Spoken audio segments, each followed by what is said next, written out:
Hello everyone, welcome to this amazing platform of our channel Panisha for Competitive Examinations and I am Piyush.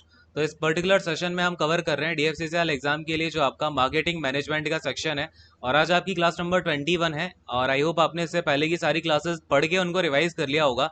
आपको हर दिन revision करने के लिए मैं हमेशा बोलता हूँ। तो खैर शुरू करते हैं। आज हमें काफ़ी सारी चीज़ें सीखनी है तो आते हैं फटाफट से। मैंने आपको ये सारी की सारी चीज़ें जो है सब समझा रखा है, अब आपको सारी इसमें अंडरस्टैंडिंग होगी।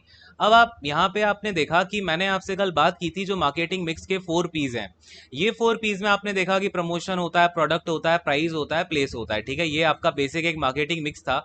फिर हम जब आगे चले यहाँ पे एक फिलिप, ये आपका किसने दिया था याद रखना। आपका ये जो मॉडल आया सबसे पहला बेसिक मॉडल जो 4 P's का आया वो 1960s में आया था। किसने दिया था यहाँ पे बताओ फटाफट से। ये दिया था आपका मैकार्थी ने। ठीक है ना, किसने दिया था? मैकार्थी ने दिया था। लेकिन इससे पहले मैंने आपको बताया ये ना आपका 1950 से इसके ऊपर काम किया जा रहा था, अलग अलग थ्योरीज आई इसके ऊपर, बोर्डन ने भी थ्योरी दी। लेकिन अगर आपके सामने कभी ऐसा पूछा जाए मार्केटिंग मिक्स किसने दी तो याद रखना मैकार्थी ने इसके 4 P's दिए थे पहले। ठीक है, अब क्या हुआ, टाइम जैसे जैसे इवॉल्व हुआ तो हमने देखा कि यहाँ पे सिर्फ इससे काम नहीं चलने वाला। जो पुराना वाला मार्केटिंग मिक्स था आपने देखा सीआरएम भी बहुत ज्यादा डेवलप कर गया था। आपने एनालिटिकल सीआरएम देखा, ऑपरेशनल सीआरएम देखा, तो वहां पे कितनी सारी चीजें जो है डेवलप होके आ गई थी, कितना कॉम्प्लेक्स यहाँ पे सिस्टम होने लग गया था। ठीक है, तो यहाँ पे क्या ऑब्जर्व किया गया कि कहीं ना कहीं ये जो हम मार्केटिंग मिक्स करा रहे हैं, मार्केटिंग मैनेजमेंट है हमारा, मार्केटिंग स्ट्रेटजीज हैं, इनमें भी चेंजमेंट लाने की जरूरत है। अपना 4 P's तो चलो ठीक है, पुराने वाले 4 P's हैं। तो क्या किया यहाँ पे फिलिप कोटलर जो थे, ठीक है ना, क्या किया यहाँ पे फिलिप कोटलर ने अपने यहाँ पे 4 P's दिए। ठीक है ना, इनको बोला जाता है अपडेटेड 4 P's। इन्होंने क्या कहा कि यहाँ पे जो 4 P's हैं पुराने, उन्हें अपडेट करने की जरूरत है। जिसमें से ये चारों पी क्या होते हैं ये आपको पता होना चाहिए। आपका जो बेसिक क्वेश्चन बनता है यही बनता है। क्या हो जाएंगे ये वाले 4 P's, तो नोट डाउन करो इसको एक बार। वेट अ सेकेंड, ये क्या हो गया। हाँ तो देखो यहाँ पे आपका पहले नंबर पे आ जाता है पीपल। ठीक है ना, क्या आ जाते हैं? पीपल। दूसरे नंबर पे आती है आपकी प्रोसेस। तीसरे नंबर पे आते हैं प्रोग्राम्स और फिर आपका चौथे नंबर पे आती है परफॉर्मेंस। तो ये जो आपका एक तरीके से किसी भी प्रोडक्ट के लिए यहाँ पे आगे चल के किसने दिया, फिलिप कोटलर ने कहा कि ये 4 P's यहाँ पे आपके अपडेट होने चाहिए।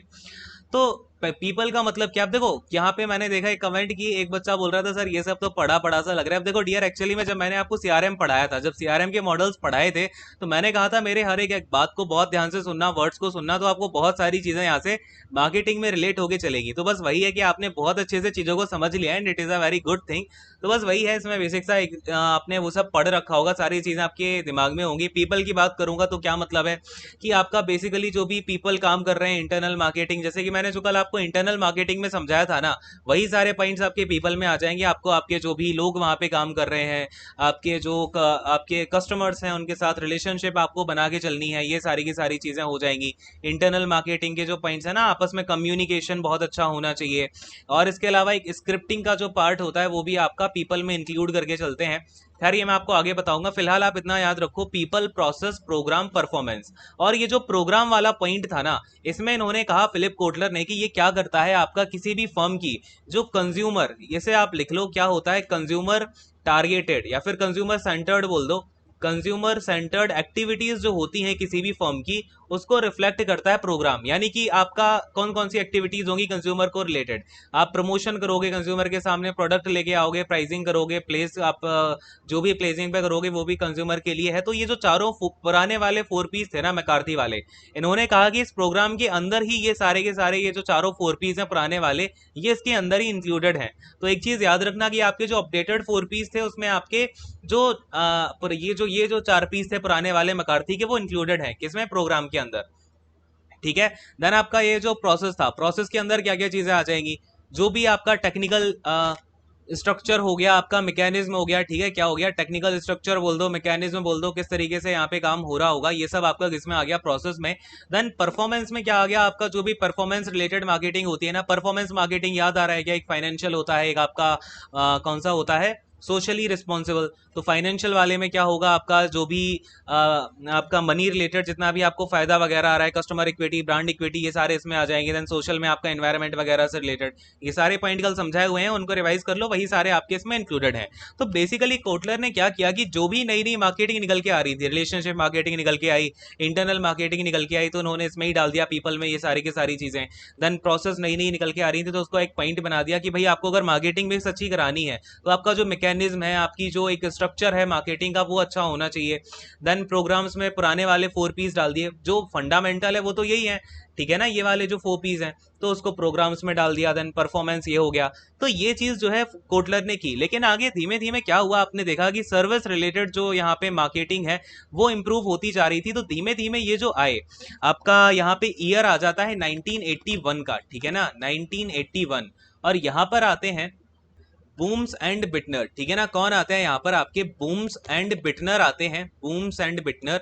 और इन्होंने क्या कहा कि अगर हमें सर्विस के ऊपर ध्यान देना है, यानी कि जो सर्विसेज मार्केटिंग होती है उसके लिए हमारे पास टोटल 7 पीस होने चाहिए। कुछ पीस तो इन्होंने पुराने वाले उठाए और कुछ पीस इन्होंने कोटलर के हिसाब से उठा लिए, और एक आधा चीज इसमें ऐड कर दी, कोटलर का हटा दिया। अब जैसे कोटलर ने कहा कि प्रोग्राम जो है, प्रोग्राम्स में ही इन्होंने जो कोटलर का प्रोग्राम वाला पी था, थर्ड वाला पी, इसमें इन्होंने कहा कि पुराने वाले चारों पी इंक्लूडेड हैं। तो इन्होंने क्या किया, जो आपके बूम्स एंड बिटनर थे, इन्होंने कहा कि ठीक है, तो इन्होंने ये 4 पॉइंट डाल दिए और प्रोग्राम वाला हटा दिया। आप देख रहे हो यहाँ पे पीपल है, फिजिकल एविडेंस है और प्रोसेस है। तो इन्होंने कहा प्रोग्राम वाले की नीड ही नहीं है। तो क्योंकि ये जो आपके 4 हैं, प्लेसेस हो गए, प्राइस हो गए, प्रोडक्ट हो गए, प्रमोशन हो गए, ये चारों ही मिलाकर के कहीं ना कहीं प्रोग्राम वाला सेक्शन बना रहे थे, तो प्रोग्राम को हटा दिया और इन्होंने ये दो तो पीपल और प्रोसेस को रखा और एक अपना अपनी तरफ से ऐड किया, फिजिकल एविडेंस। तो याद रखना, अगर आपसे पूछा जाए कि जो सर्विसेज मार्केटिंग होती है उसमें कितने पी होते हैं, तो इसमें होते हैं 7 पी। अगर आपसे पूछा जाए बेसिक मार्केटिंग मिक्स में कितने पी होते हैं, 4 पी होते हैं। अपडेटेड भी आपके 4 पी हैं। नाम याद रखना, पुराने 4 पी कौन से थे, नए 4 पी कौन से थे, और इन 7 पीस में कौन कौन से पी इंक्लूडेड हैं, ये आपको थोड़ा सा याद रखना पड़ेगा। अब याद भी क्या ही रखना पड़ेगा, आपको याद हो गया होगा, कोटलर वाले तो याद हो गए होंगे अभी, ठीक है। और अपना ये जो पुराने वाले 4 पीस थे वो याद ही है, नए वाले 7 पीस को समझते हैं, यहाँ से क्वेश्चन बन जाता है आपका, ये तो आपको पता है। प्लेस से क्या हो जाएगा, एक्सेस हो जाएगा, location, delivery services, electronic delivery होगी।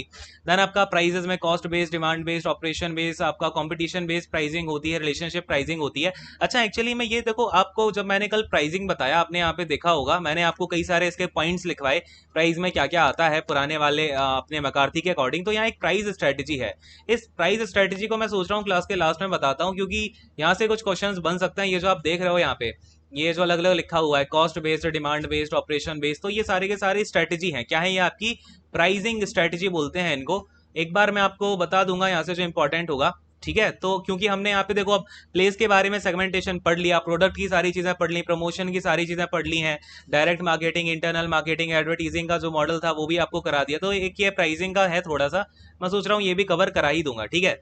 अब देखो यहाँ पे क्या हुआ, पीपल, पीपल के अंदर आप देख रहे हो क्या क्या चीजें हैं, कस्टमर हो गया, एम्प्लॉइज हो गए, सोशल इंटरेक्शन हो गया। मैंने कहा था आपसे स्क्रिप्टिंग इसके अंदर आती है, ठीक है। तो जो भी स्क्रिप्टिंग है ना, वो आपका पीपल के अंदर आती है। याद रखना, मार्केटिंग का जो 7 पी है उसमें पीपल के अंदर स्क्रिप्टिंग आती है। देन आपका रिलेशनशिप कैसी है, एम्प्लॉइज की एम्प्लॉइज के साथ में, कंज्यूमर की एम्प्लॉइज के साथ में, ठीक है। आपका जो इंटरनल एनवायरनमेंट है वो कैसा है, क्लियर है ये वाली बात। देन इन्होंने एक डाला फिजिकल एविडेंस, यानी कि जो आपके इक्विपमेंट हैं, आपकी फैसिलिटीज हैं, यूनिफॉर्म्स हैं, आपकी साइनेज है, सिंबल्स हैं, ये सभी के सभी किसमें आ गए, फिजिकल एविडेंस में आ गए, कि ये सब भी जरूरी है। देन प्रोसेस में आपका वही सर्विसिंग, डिजाइनिंग हो गई, स्टैंडर्डाइजेशन हो गया, कस्टमाइजेशन का जो आपकी चीज है, अगर हम किसी पर्टिकुलर कस्टमर के लिए कस्टमाइजेशन कर रहे हैं तो वो किसमें आएगी, प्रोसेस में आएगी। आपको ये चीज सीआरएम के मॉडल्स में अगर थोड़ी सी आपने ध्यान से सुनी होगी तो सारी चीजें आप यहाँ पे रिलेट कर पा रहे होगे। आपकी ऑपरेशनल इफिशियंसी कैसी है, यानी कि कुल मिला के यहाँ पर आपकी जो मशीनरी है, ठीक है ना, वो किस तरीके की निकल के आ रही है, आपका स्ट्रक्चर कैसा निकल के आ रहा है, आपका मैकेनिज्म कैसा निकल के आ रहा है, ठीक है। तो ये 3 टर्म्स याद रखना, इनकी बात की जाती है प्रोसेस में। अरे बोलो हाँ, बात क्लियर है क्या यहाँ तक। किसने दिया था 7 पीस वाला मॉडल 1981 में, बूम्स एंड बिटनर ने। क्योंकि यहाँ पे जो एएमए था, एएमए याद है क्या, अमेरिकन मार्केटिंग एसोसिएशन, तो एएमए ने भी यहाँ पे क्या बोला कि भाई आपका जो सर्विसेज मार्केटिंग होती है उसमें इन 4 पीस से काम नहीं चलने वाला, उस पर धीमे धीमे यहाँ पे कहीं ना कहीं डेवलपमेंट हो रहे थे। फिर इसने यहाँ पे जब 1981 में बूम्स एंड बिटनर ने अपना निकाले 7 पीस, तो एएमए ने कहा ठीक है, इसको इन्होंने यहाँ पे अपना जो है एक तरीके से वैलिड करार दिया, ठीक है। तो ये हमें 7 P's भी इसलिए देखने पड़ते हैं। अरे यहाँ तक बात क्लियर है क्या? फटाफट से हाँ बोलो। हाँ, देखो आज की क्लास में आपके दिमाग का बहुत ज्यादा यूज करना पड़ेगा, मेरे एक एक वर्ड को बहुत ध्यान से सुनना, ठीक है? बहुत ही क्लैरिटी से अपने माइंड में बैठा लो, ठीक है ना? यहाँ से क्वेश्चंस बनेंगे। अब देखो, जब भी हम पीपल की बात करते हैं तो कहीं ना कहीं एक बात निकल के आती है, कौन सी? व्हाट द कस्टमर वांट्स, ठीक है ना? व्हाट द कस्टमर या फिर आपका कंज्यूमर वांट्स, यानी कि हमारे कस्टमर को जरूरत किस चीज की है। उसको इस क्वेश्चन का आंसर भी हमें किससे मिलता है? पीपल से मिलता है। पीपल वाली जो कैटेगरी है, यहाँ पे आपका इंटरेक्शंस होते हैं क्योंकि एम्प्लॉइज के और कस्टमर्स के। तो एक चीज याद रखना, यहाँ पे अगर आपसे कहीं पूछा जाए कि जो साइकोलॉजी काम करती है आपकी, ठीक है, या साइकोलॉजी इसका यूज हमें कहाँ पे देखने को मिलेगा? तो इसका यूज हमें पीपल वाले सेगमेंट में देखने को मिलेगा। बिकॉज यहाँ पे जब आपके जो एम्प्लॉइज हैं या फिर आपकी जो स्ट्रेटेजी है उसमें आप कहीं ना कहीं कस्टमर्स की साइकोलॉजी को डिसाइड नहीं करोगे तो उनसे इंटरेक्शन कैसे कर पाओगे ठीक तरीके का? तो सोशल इंटरेक्शन है, इसलिए साइकोलॉजी वाला एक ये केस याद रखना। अरे बोलो हाँ, यहाँ तक बात की क्लैरिटी। और बाकी मैकेनिज्म वगैरह मैंने आपको कराई दिया है। जो केपीआईज बनाए जाते हैं ना, वो भी इसमें ही बनाए जाते हैं। प्रोसेस में ही आप क्या करोगे, अपने केपीआईज बनाओगे। मैंने आपको ऑलरेडी बता रखा है केपीआई वगैरह क्या होता है, ठीक है? इसमें आपका फैसिलिटीज होती हैं फिजिकल एविडेंस में, ठीक है? फैसिलिटीज हो गई, इक्विपमेंट्स हो गए, आप क्या क्या यूज कर रहे हो, या फिर इसमें जहाँ आर्टिफैक्ट होगा, ये देखो आर्टिफैक्ट लिखा हुआ है ना, आर्टिफैक्ट का मतलब होता है, आई होना चाहिए यहाँ पे, ठीक है ना? आर्टिफैक्ट्स जो होते हैं, इसका मतलब होता है कि बेसिकली आपने किसी कस्टमर को सर्विस दी तो उसे याद होना चाहिए, ठीक है ना? यानी कि कस्टमर को आपकी जो सर्विस परफॉर्मेंस है उसकी याद दिलाए, उसको बोलते हैं आर्टिफैक्ट। तो आर्टिफैक्ट्स क्या होते हैं? एक तरीके के मेमोइड्स होते हैं, ठीक है ना? क्या होते हैं? एक तरीके के मेमोइड्स होते हैं, और ये फिजिकल एविडेंस में आ रहे होते हैं, ठीक है ना? आपने किसी लिवरी की डिजाइन करी है, जैसे कि आपका लिवरी लिखा हुआ है, ठीक है ना? लिवरी, तो ये क्या है आपका? ये स्टेशनरी हो गया, मेन्यू हो गया, इसको बोला जाता है स्टेशनरी हो गया। आप होटल में जाते हो, सर्विसेज लेनी तो जा रहे हो होटल में, लेकिन वहां पे आपको क्या हो गया? एक तरीके से मेन्यू मिलता है ना, तो उस मेन्यू को भी क्या बोला जाता है? लाइब्रेरी बोला जाता है। आपके ब्रोशर हो गए, ठीक है ना? जो ब्रोशर प्रोवाइड किया जाता है कि क्या क्या सर्विसेज आप दे रहे हो, वो सब इसमें आता है, लाइब्रेरी वगैरह में आता है। साइनेज होते हैं, अलग अलग साइंस वगैरह मिलते हैं आपको। तो ये सब क्या होते हैं? फिजिकल एविडेंस में आ रहे होते हैं। क्लियर हो गया? बहुत अच्छे से सारे के सारे नाम याद रखना। 7 P's क्या है, 4 P's क्या है, अपडेटेड 4 P's क्या है। अब जब ये पीस का प्रोग्राम यहाँ पे खत्म होता है, ये सारा हो गया आपका, तब आते हैं यहाँ पे 4 C's, ठीक है? अब ये आ गए हैं 4 C's, इनको समझते हैं। और इवन 4 C's पे ही कहानी खत्म नहीं है, कहानी आपकी चलती जाती है, और यहाँ पर आते हैं 7 C's का कंपास मॉडल। तो हमें ये भी अच्छे से समझना है, इंपॉर्टेंट है काफी ज्यादा।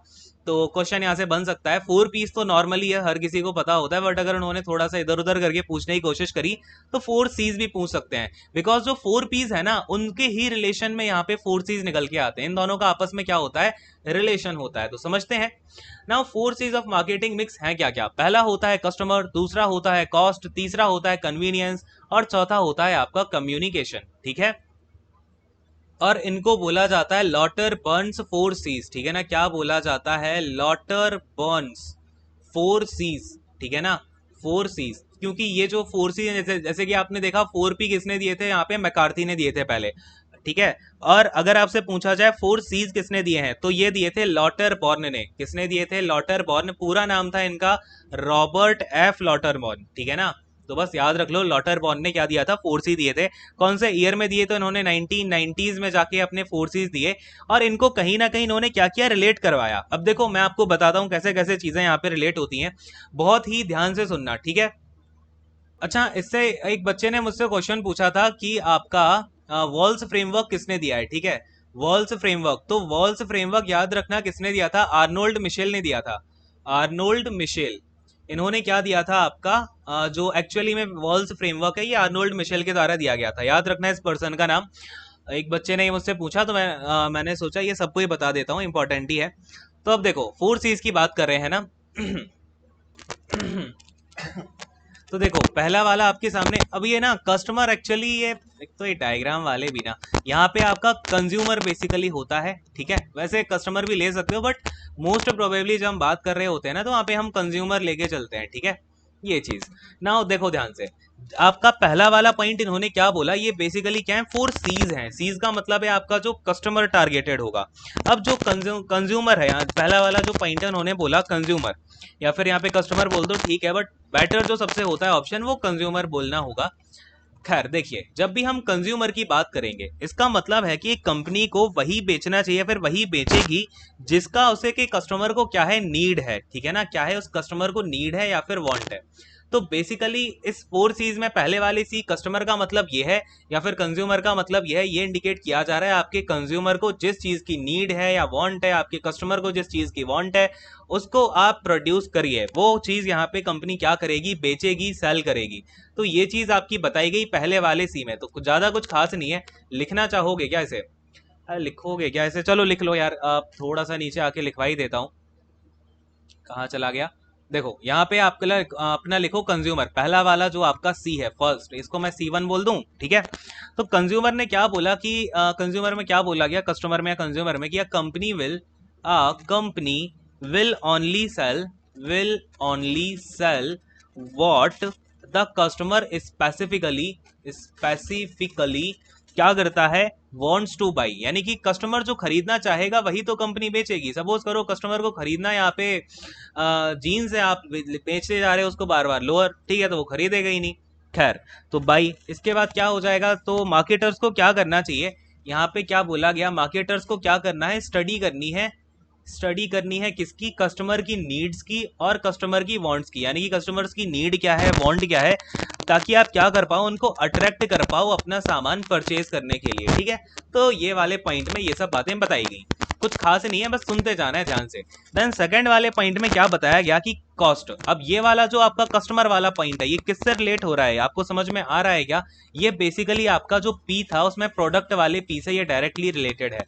प्रोडक्ट वाले पी में क्या बताया गया, अब आप देखो यहाँ पे प्रोडक्ट वाले पी में हमें क्या बोला गया था कि इसमें आपका होता है प्रोडक्ट की फीचर्स होते हैं, क्वालिटी होती है, ब्रांडिंग होती है, पैकेजिंग होती है, सर्विसेज, वारंटी।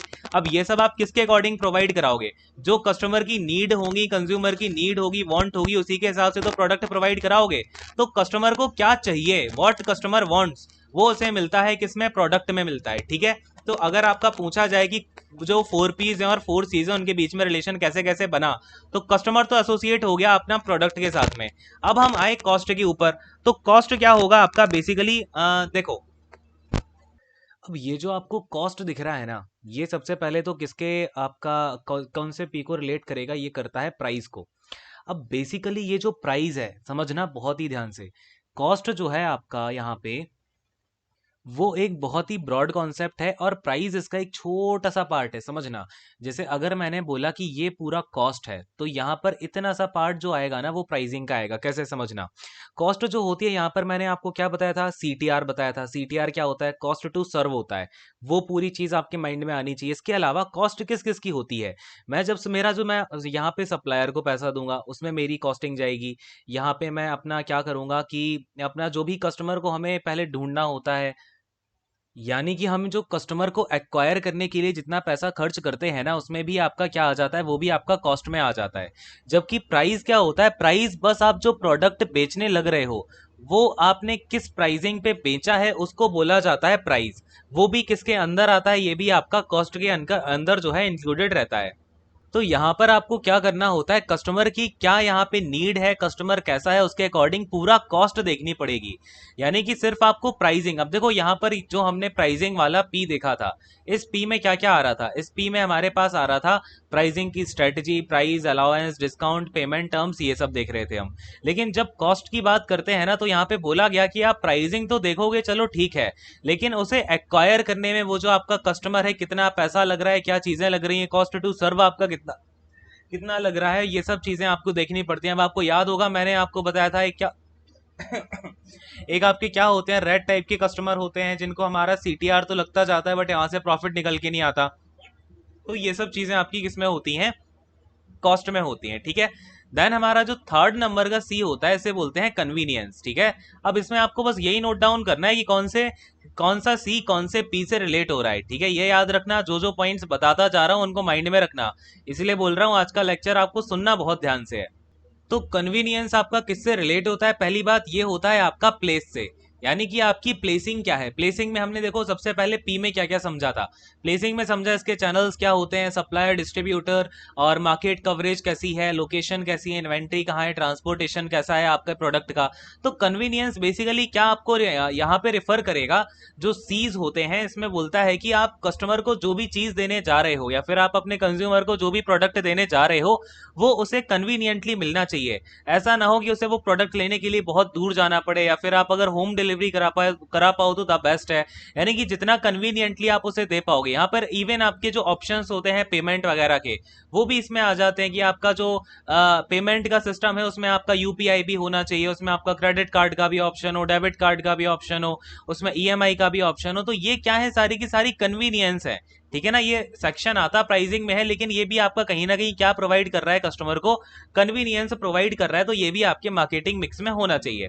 देन यहाँ पे कम्युनिकेशन की बात करें हम, तो कम्युनिकेशन आ जाता है प्रमोशन, ठीक है ना। क्या आ जाता है आपका प्रमोशन, ठीक है। प्रमोशन अब आपको याद होगा, प्रमोशन में मैंने आपको क्या क्या बोला, एक बार दिखा भी देता हूं। प्रमोशन में हमारे पास होता है सेल्स का प्रमोशन हो गया, एडवर्टीजिंग हो गया, पीआर हो गया, डायरेक्ट मार्केटिंग हो गया। तो बेसिकली आप इन सब में क्या कर रहे हो, जब भी आप सेल्स का प्रमोशन करोगे, एडवर्टीजमेंट करोगे, तो इन सभी से कहीं ना कहीं आपकी कंपनी का कम्युनिकेशन बनता है ना। अब आप कहोगे सर एडवर्टीजमेंट में तो कोई बैठा ही नहीं हुआ है कम्युनिकेट करने के लिए, डियर, लेकिन तब अब इसमें मैंने आपको सेल्स फोर्स भी कराया था, ठीक है ना। तो जितने ही बताए थे वो सारे जो मैंने अलग से लिखवाए थे उनको याद करना है। तो यहाँ पे कम्युनिकेशन बेसिकली क्या है, आपका जब एडवर्टीजमेंट होता है ना तब भी कंपनी अपने बारे में कहीं ना कहीं कम्युनिकेट ही तो करती है। अपनी यहाँ पे वो ब्रांड आइडेंटिटी कम्युनिकेट कर रही होती है कि हमारी ब्रांड आइडेंटिटी हम क्या बना रहे हैं, क्या चीजें हमारी कंपनी आपको देने वाली है, क्या ऑफरिंग कर रही है। तो वो भी एक टाइप का क्या होता है, कम्युनिकेशन होता है। अरे बोलो मेरी बात यहाँ तक समझ में आती है क्या, फटाफट से हाँ बोलना है, ठीक है।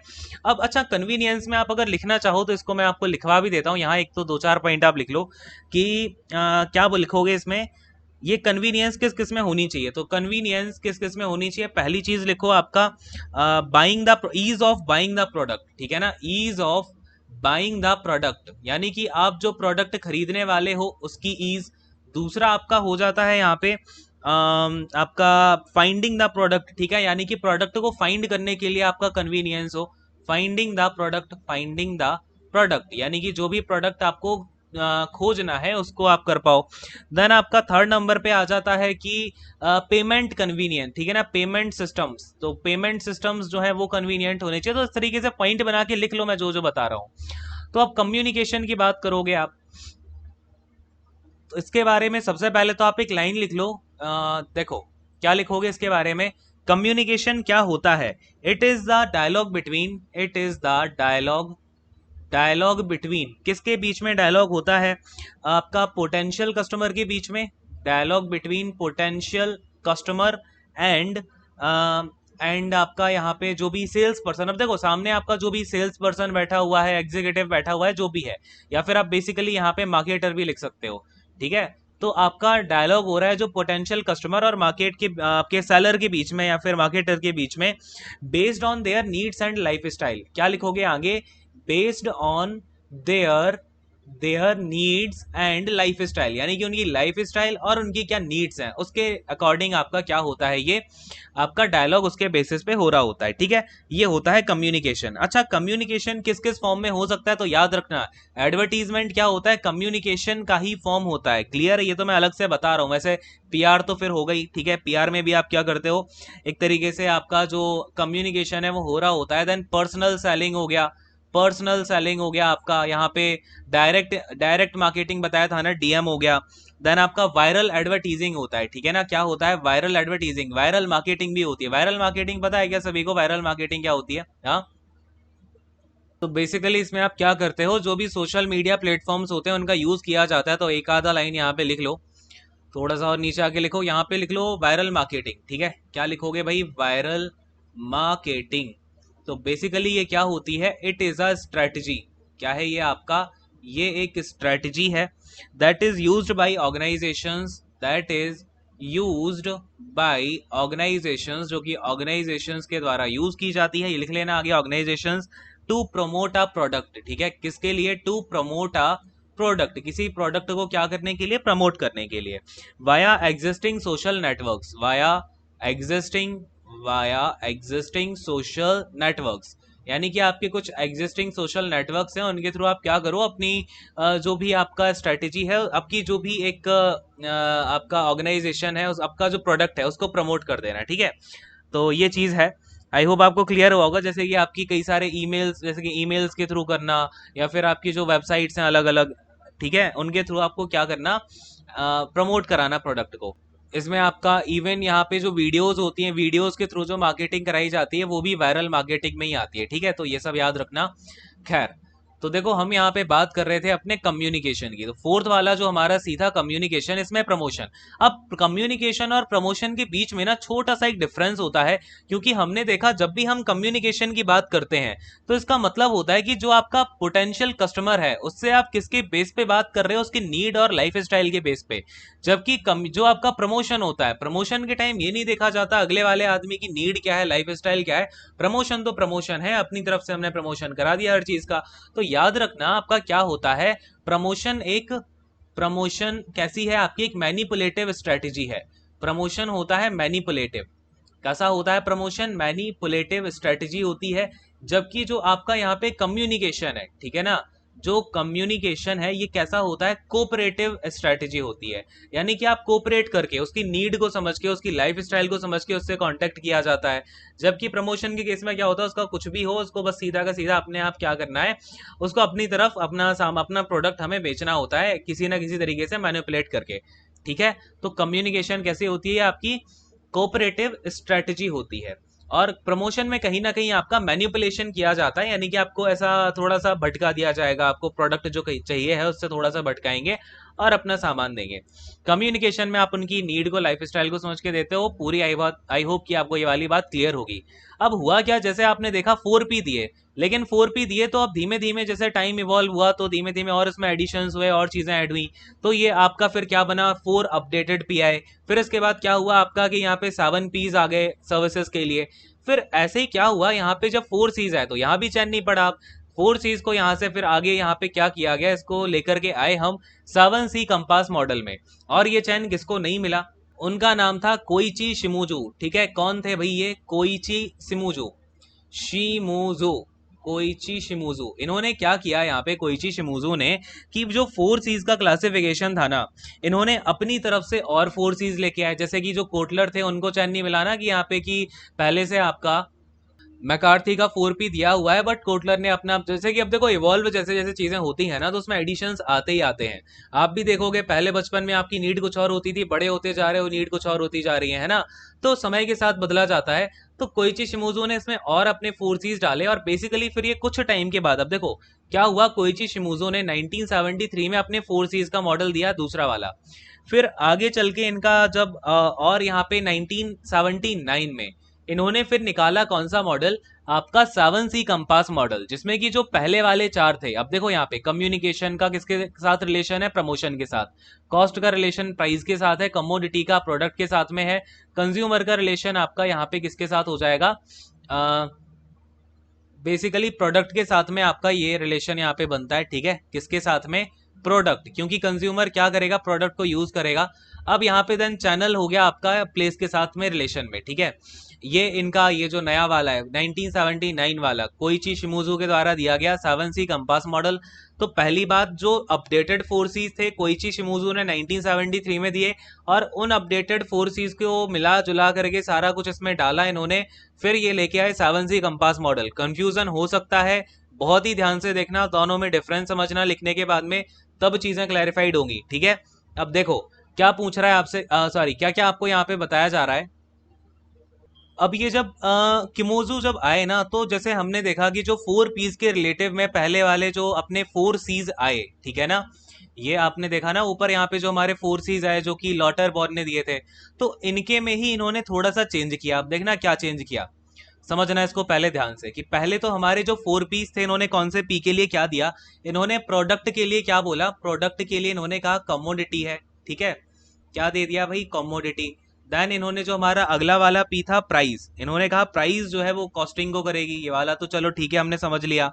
प्लेस का इन्होंने क्या किया, प्लेस का किया इन्होंने आपका चैनल, ठीक है ना, प्लेस का क्या कर दिया, चैनल कर दिया। देन इन्होंने प्रमोशन का कर दिया कम्युनिकेशन। प्रमोशन का तो खैर कम्युनिकेशन पहले भी बताया था, तो प्रमोशन का कम्युनिकेशन, कम्युनिकेशन। तो ये इन्होंने थोड़ा सा चेंजमेंट किया किसमें, प्रोडक्ट जो पहले रेफर कर रहा था आपका कंज्यूमर को, लॉटर बॉर्न वाले में कंज्यूमर को या फिर कस्टमर को, वो आगे चल के इन्होंने इसको और यहाँ पे अपना इवॉल्व करके बताया कि जो प्रोडक्ट है बेसिकली वो आपका डिफाइन करेगा कमोडिटी को, प्राइस है कॉस्टिंग, देन आपका प्लेस चैनल है, प्रमोशन जो है वो कम्युनिकेशन। प्लेस को इन्होंने कन्वीनियंस से हटा के, बिकॉज मैंने क्या बोला, कन्वीनियंस में आपका प्राइसिंग की भी कुछ चीजें आ रही है ना, तो इन्होंने क्या कहा, ठीक है प्लेस जो है वो आपका कहीं ना कहीं चैनल से रिलेटेड है, तो इन्होंने एक चीज ये बताई। अभी आप और समझोगे तो और क्लैरिटी आएगी, अभी देखते जाना ध्यान से। अब इन्होंने क्या कहा, ठीक है ये तो इनके क्या हुए, फोर बेसिकली इन्होंने अपने सीज दे दिए। ये 4C किसका है, ये वाला जो 4C मॉडल है ये किसका है, ये है आपका कोइची शिमुजू का। किसका है, कोइची शिमुजू का है ये, शिमुजू का। और जबकि जो ऊपर वाला था वो लॉटरबॉर्न का था, उसी में दो को चेंज कर दिया इन्होंने शिमुजू ने, आगे चल के धीमे धीमे इवॉल्वमेंट हो रहा है ना। ठीक है, अब समझना, अभी तक आपने ना मैंने आपको बताया कि मार्केटिंग की कुछ टाइप्स होते हैं, या फिर आपने जब ब्रांडिंग देखा होगा तो वहां पे ब्रांडिंग, मैंने आपको ब्रांडिंग में एक चीज समझाई थी, क्या समझाया था, प्रीमियर ब्रांडिंग बोला था है ना। वहां पे वेट अ सेकेंड, हाँ, वहां पे क्या होता है आपका, प्रीमियम मार्केट ब्रांडिंग हो रही होती है। क्या होता है उस केस में कि कुछ ब्रांड अपना नाम यूज करने को दे देती है, कुछ ब्रांड उसमें क्या करती है, किसी और कहीं और से मैन्युफैक्चर करा के अपने नाम के अंदर बेचती हैं, वो होती है प्राइवेट ब्रांडिंग होती है, वो प्राइवेट ब्रांड होती है। फिर आपका प्रीमियम ब्रांडिंग रहती है ना। तो इस तरीके की चीजें थी। फिर यहीं से एक बहुत ही ब्रॉड कॉन्सेप्ट निकल के आता है, एक जिसे बोला जाता है को मार्केटिंग। ठीक है ना, इसको क्या बोला जाता है, को मार्केटिंग। अब आपको मैं ये समझा रहा हूं कि ये जो नए वाले सीज आए हैं ये कहां से आए। ये शिमुजू को ऐसा तो है नहीं कि एक दिन सो के उठे उनको मन आया होगा कि यार चलो एक काम करते हैं नए 4 सीज बना देते हैं, और लोगों ने ऐसे एक्सेप्ट भी नहीं कर लिया होगा कि एएमए आपको अथॉरिटी दे दे कि ठीक है चलो यार एक्सेप्ट कर लिया, ऐसा नहीं है। ये क्यों इतना ब्रॉड कॉन्सेप्ट लेके आए कि प्रोडक्ट को कमोडिटी में लेके गए, इसको चैनल्स में लेके गए, क्यों ऐसा हुआ, उसके लिए आपको एक बहुत ही इंपॉर्टेंट ये जो, और इवन ये जो आपका हमने ऊपर जो कंपास मॉडल देखा, उस वो बना ही को मार्केटिंग के लिए है। को मार्केटिंग का सबसे पहले इसलिए हमें मतलब समझना होगा, इसको बोलते हैं कोलैबोरेटिव मार्केटिंग। ठीक है, इसको क्या बोलते हैं, कोलैबोरेटिव कोलैबोरेटिव मार्केटिंग बोलते हैं, या फिर इसी को आप इस तरीके से भी समझ सकते हो, इसको कॉमेंसल मार्केटिंग बोलते हैं। ठीक है, क्या बोलते हैं, कॉमेंसल मार्केटिंग बोलते हैं, या फिर इसी को कभी कभी बोल देते हैं सिम्बायोटिक मार्केटिंग। ठीक है, इसको क्या बोलते हैं, सिम्बायोटिक मार्केटिंग बोल देते हैं। अब समझना ये सभी है क्या। बेसिकली जब भी मैं को वर्ड का यूज करता हूं तो आपको एक चीज तो दिमाग में आती होगी ना कि दो लोग हैं, दो लोग मिलके एक काम कर रहे होंगे। ठीक है, तो बेसिकली क्या है, व्हेन टू कंपनीज क्या करती हैं, जब दो कंपनी कोऑपरेट कोऑपरेट विद क्या करती हैं भाई, cooperate with separate distribution channel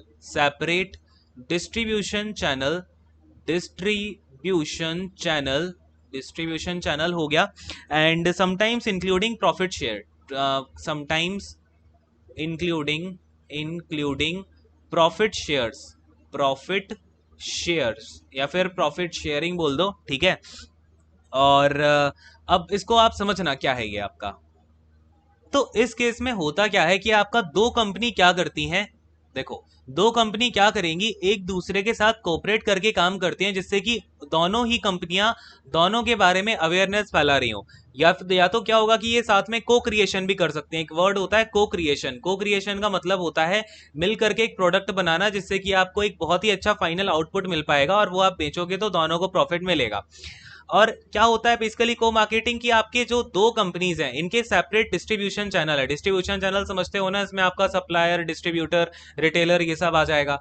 इनके अलग अलग पहले डिस्ट्रीब्यूटर रिटेलर चैनल हुआ करते थे, लेकिन क्या किया, दो कंपनियों ने मिलके अपने प्रोडक्ट के साथ में जो है दूसरी कंपनी के प्रोडक्ट्स का हेल्प टाइप की करती हैं ग्रो करने में। जैसे कि सपोज करो इसका डिस्ट्रीब्यूशन चैनल अलग प्लेस का है, इसका डिस्ट्रीब्यूशन अलग प्लेस का है, एक कंपनी ए है एक कंपनी बी है।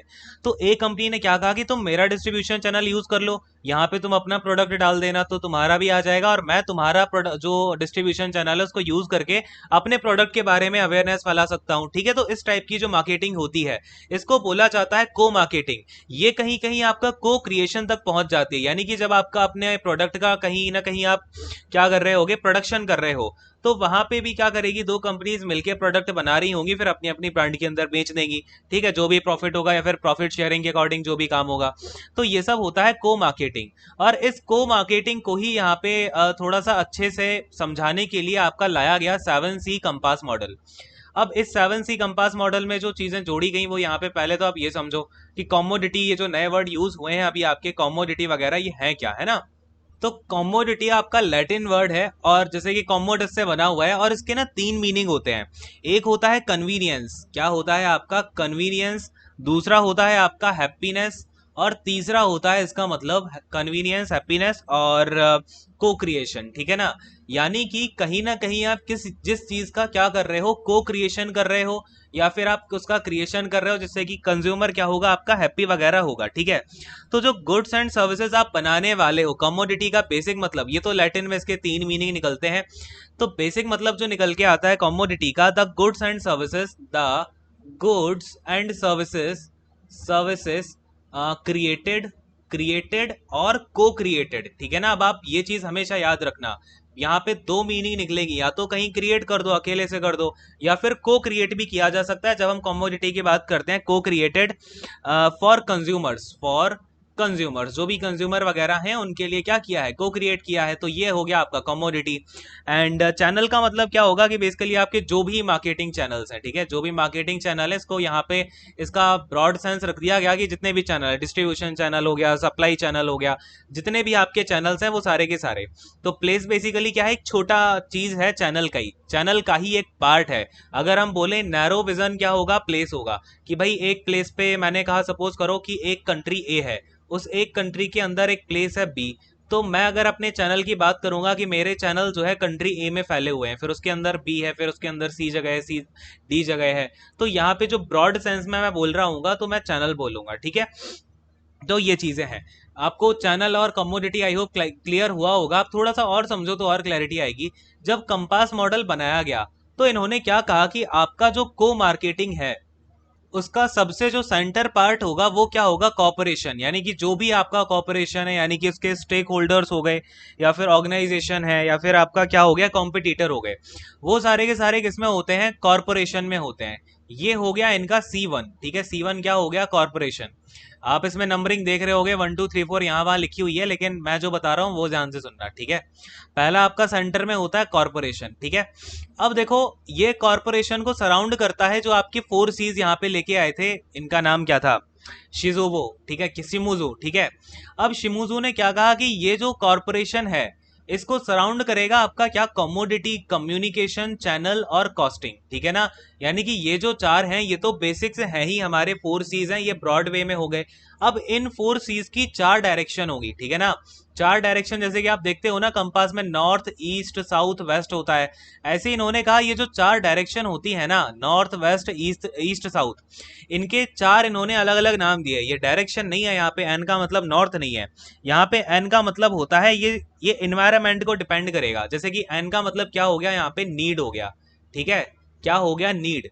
अब ये नीड किस रिस्पेक्ट में है, ध्यान देना। अब ये जो मॉडल है ना यार, ये आपके दिमाग को बहुत ही बुरे तरीके से कंफ्यूज करने वाला है, तो इसलिए बोल रहा हूँ बहुत ध्यान से सुन लेना, और बस छोटी छोटी चीजें इसकी याद रखो, इसके डिटेल से कुछ नहीं आएगा क्योंकि इसके ऊपर ऑलरेडी लड़ाई चल रही है दुनिया भर में। सभी लोग कोई इसको सपोर्ट कर नहीं रहा अभी, लेकिन अगर पूछ ले आपसे बाई चांस की न्यू, आपसे कहो न्यूज का ही फुल फॉर्म पूछ ले मार्केटिंग में, तो ये पता होना चाहिए। अब इसमें एन का मतलब होता है नीड, ई का मतलब होता है एजुकेशन, ठीक है, क्या होता है, एजुकेशन। देन आपका एस का मतलब होता है social and cultural factors, social and cultural factors. W का मतलब होता है वेदर, ठीक है, समझना इसको ध्यान से। अब इसमें आपने क्या देखा कि हमारी जितनी भी आपका मेन टारगेट क्या है, कंज्यूमर है। अगर हम कंज्यूमर को टारगेट करेंगे तो हमारे पास चार डायरेक्शन निकल के आती है। इन्होंने क्या कहा, अगर आप कंज्यूमर को टारगेट कर रहे हो तो चार चीजें देखो। कौन सी चार चीजें देखो भाई, आपकी सॉरी ये वेदर बोल दिया मैंने, यहाँ पर आपका वांट होगा, ठीक है, वांट। तो इन्होंने क्या कहा, कंज्यूमर को आपको ऑब्जर्व करना है तो उसकी नीड को समझो, उसका एजुकेशन लेवल क्या है, उसके सोशल एंड कल्चरल फैक्टर्स क्या है, उसकी वांट क्या है। यही तो हमने वहां पे समझा था जब हम सेगमेंटेशन कर रहे थे। वॉल सेगमेंटेशन के ऊपर जो मैंने सेगमेंटेशन कराया था जोग्राफिकल अलग अलग तरीके से, है ना। फिर हमने वॉल्स में देखा एजुकेशन के लेवल का भी फर्क पड़ता है। तो ये क्या है, इस तरीके से कंज्यूमर का सेगमेंटेशन होता है। तो ये डायरेक्शंस हो गई। फिर इन्होंने क्या कहा कि सरकमस्टांसेस भी मैटर करती हैं। इन्होंने क्या कहा कि सरकमस्टांसेस के हिसाब से भी आपका जो एक तरीके से सेगमेंटेशन है वो होगा। उस सेगमेंटेशन के लिए भी इन्होंने एक्रोनेम यूज किया, न्यूज। ठीक है, तो याद रखना न्यूज के पहले तो यार दो फुल फॉर्म होते हैं। पहला फुल फॉर्म होता है कंज्यूमर के लिए। कौन सा फुल फॉर्म होता है आपका कंज्यूमर के लिए?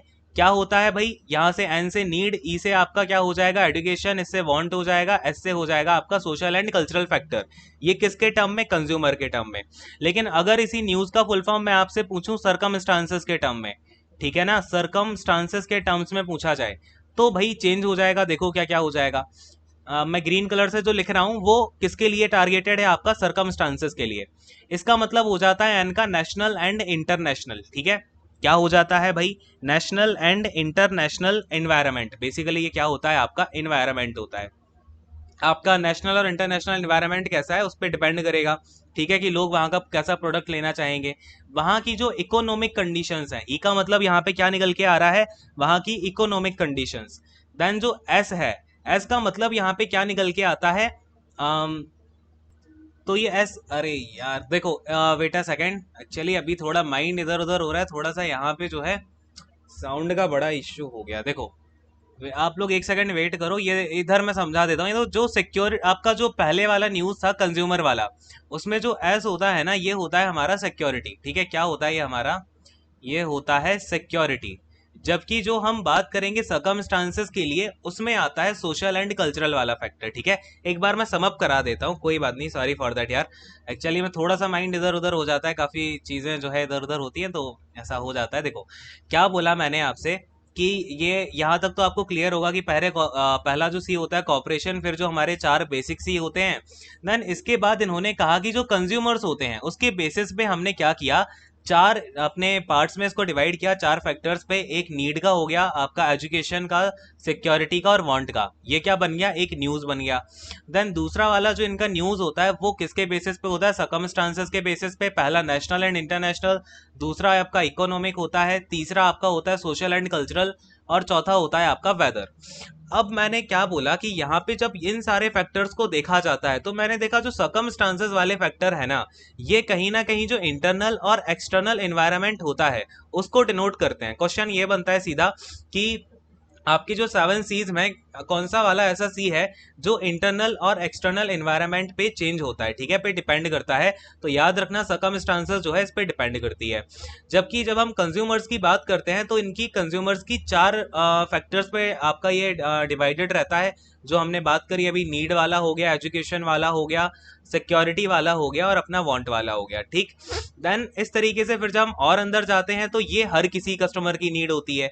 ठीक है, यहाँ पे हमारा कोई फैक्टराइजेशन नहीं होता। ये जो 5 फैक्टर हैं, एक तो इसमें को आपका जो को मार्केटिंग के लिए कॉपरेशन चाहिए होंगे, और फिर उनके ये 4 फैक्टर्स। ठीक है, बस इनका फुल फॉर्म याद रखना, जो जो पॉइंट्स बताए हैं वो याद रखना, ज्यादा कुछ याद रखने की जरूरत नहीं है 7C कंपास मॉडल से। ठीक है, आगे बढ़ते हैं। अब देखो, ये हो गया आपका 7C कंपास मॉडल। एक्चुअली में यार बात क्या है कि अभी ना एकदम पता नहीं सडन से एकदम ब्लॉकेज सा हो रहा है, और अभी जो जुकाम में कोल्ड एकदम हेड पे चढ़ जाती है ना बार बार, वो चढ़ जा रही है। आई डोंट नो कि मैं मेडिसिन लेता हूँ तो चला जाता है, देन फिर से सर पे चढ़ सी जाती है, तो उसमें थोड़ा सा इधर उधर हो जाती है चीज़ें, सॉरी फॉर दैट। अब देखो यार, आपका आगे बढ़ते हैं हम। यहाँ पे अब एनवायरनमेंट की बात करेंगे। ठीक है, किसकी बात करेंगे? एनवायरनमेंट की। एक मार्केट में मार्केटिंग एनवायरनमेंट क्या होता है?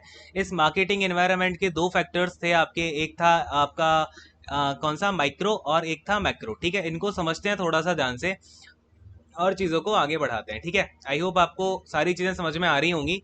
एंड देखो यार, मैं कोशिश कर रहा हूँ कि आपको इसी क्लास में सारी की सारी मार्केटिंग जो बचे रही है वो फिनिश करा दूं।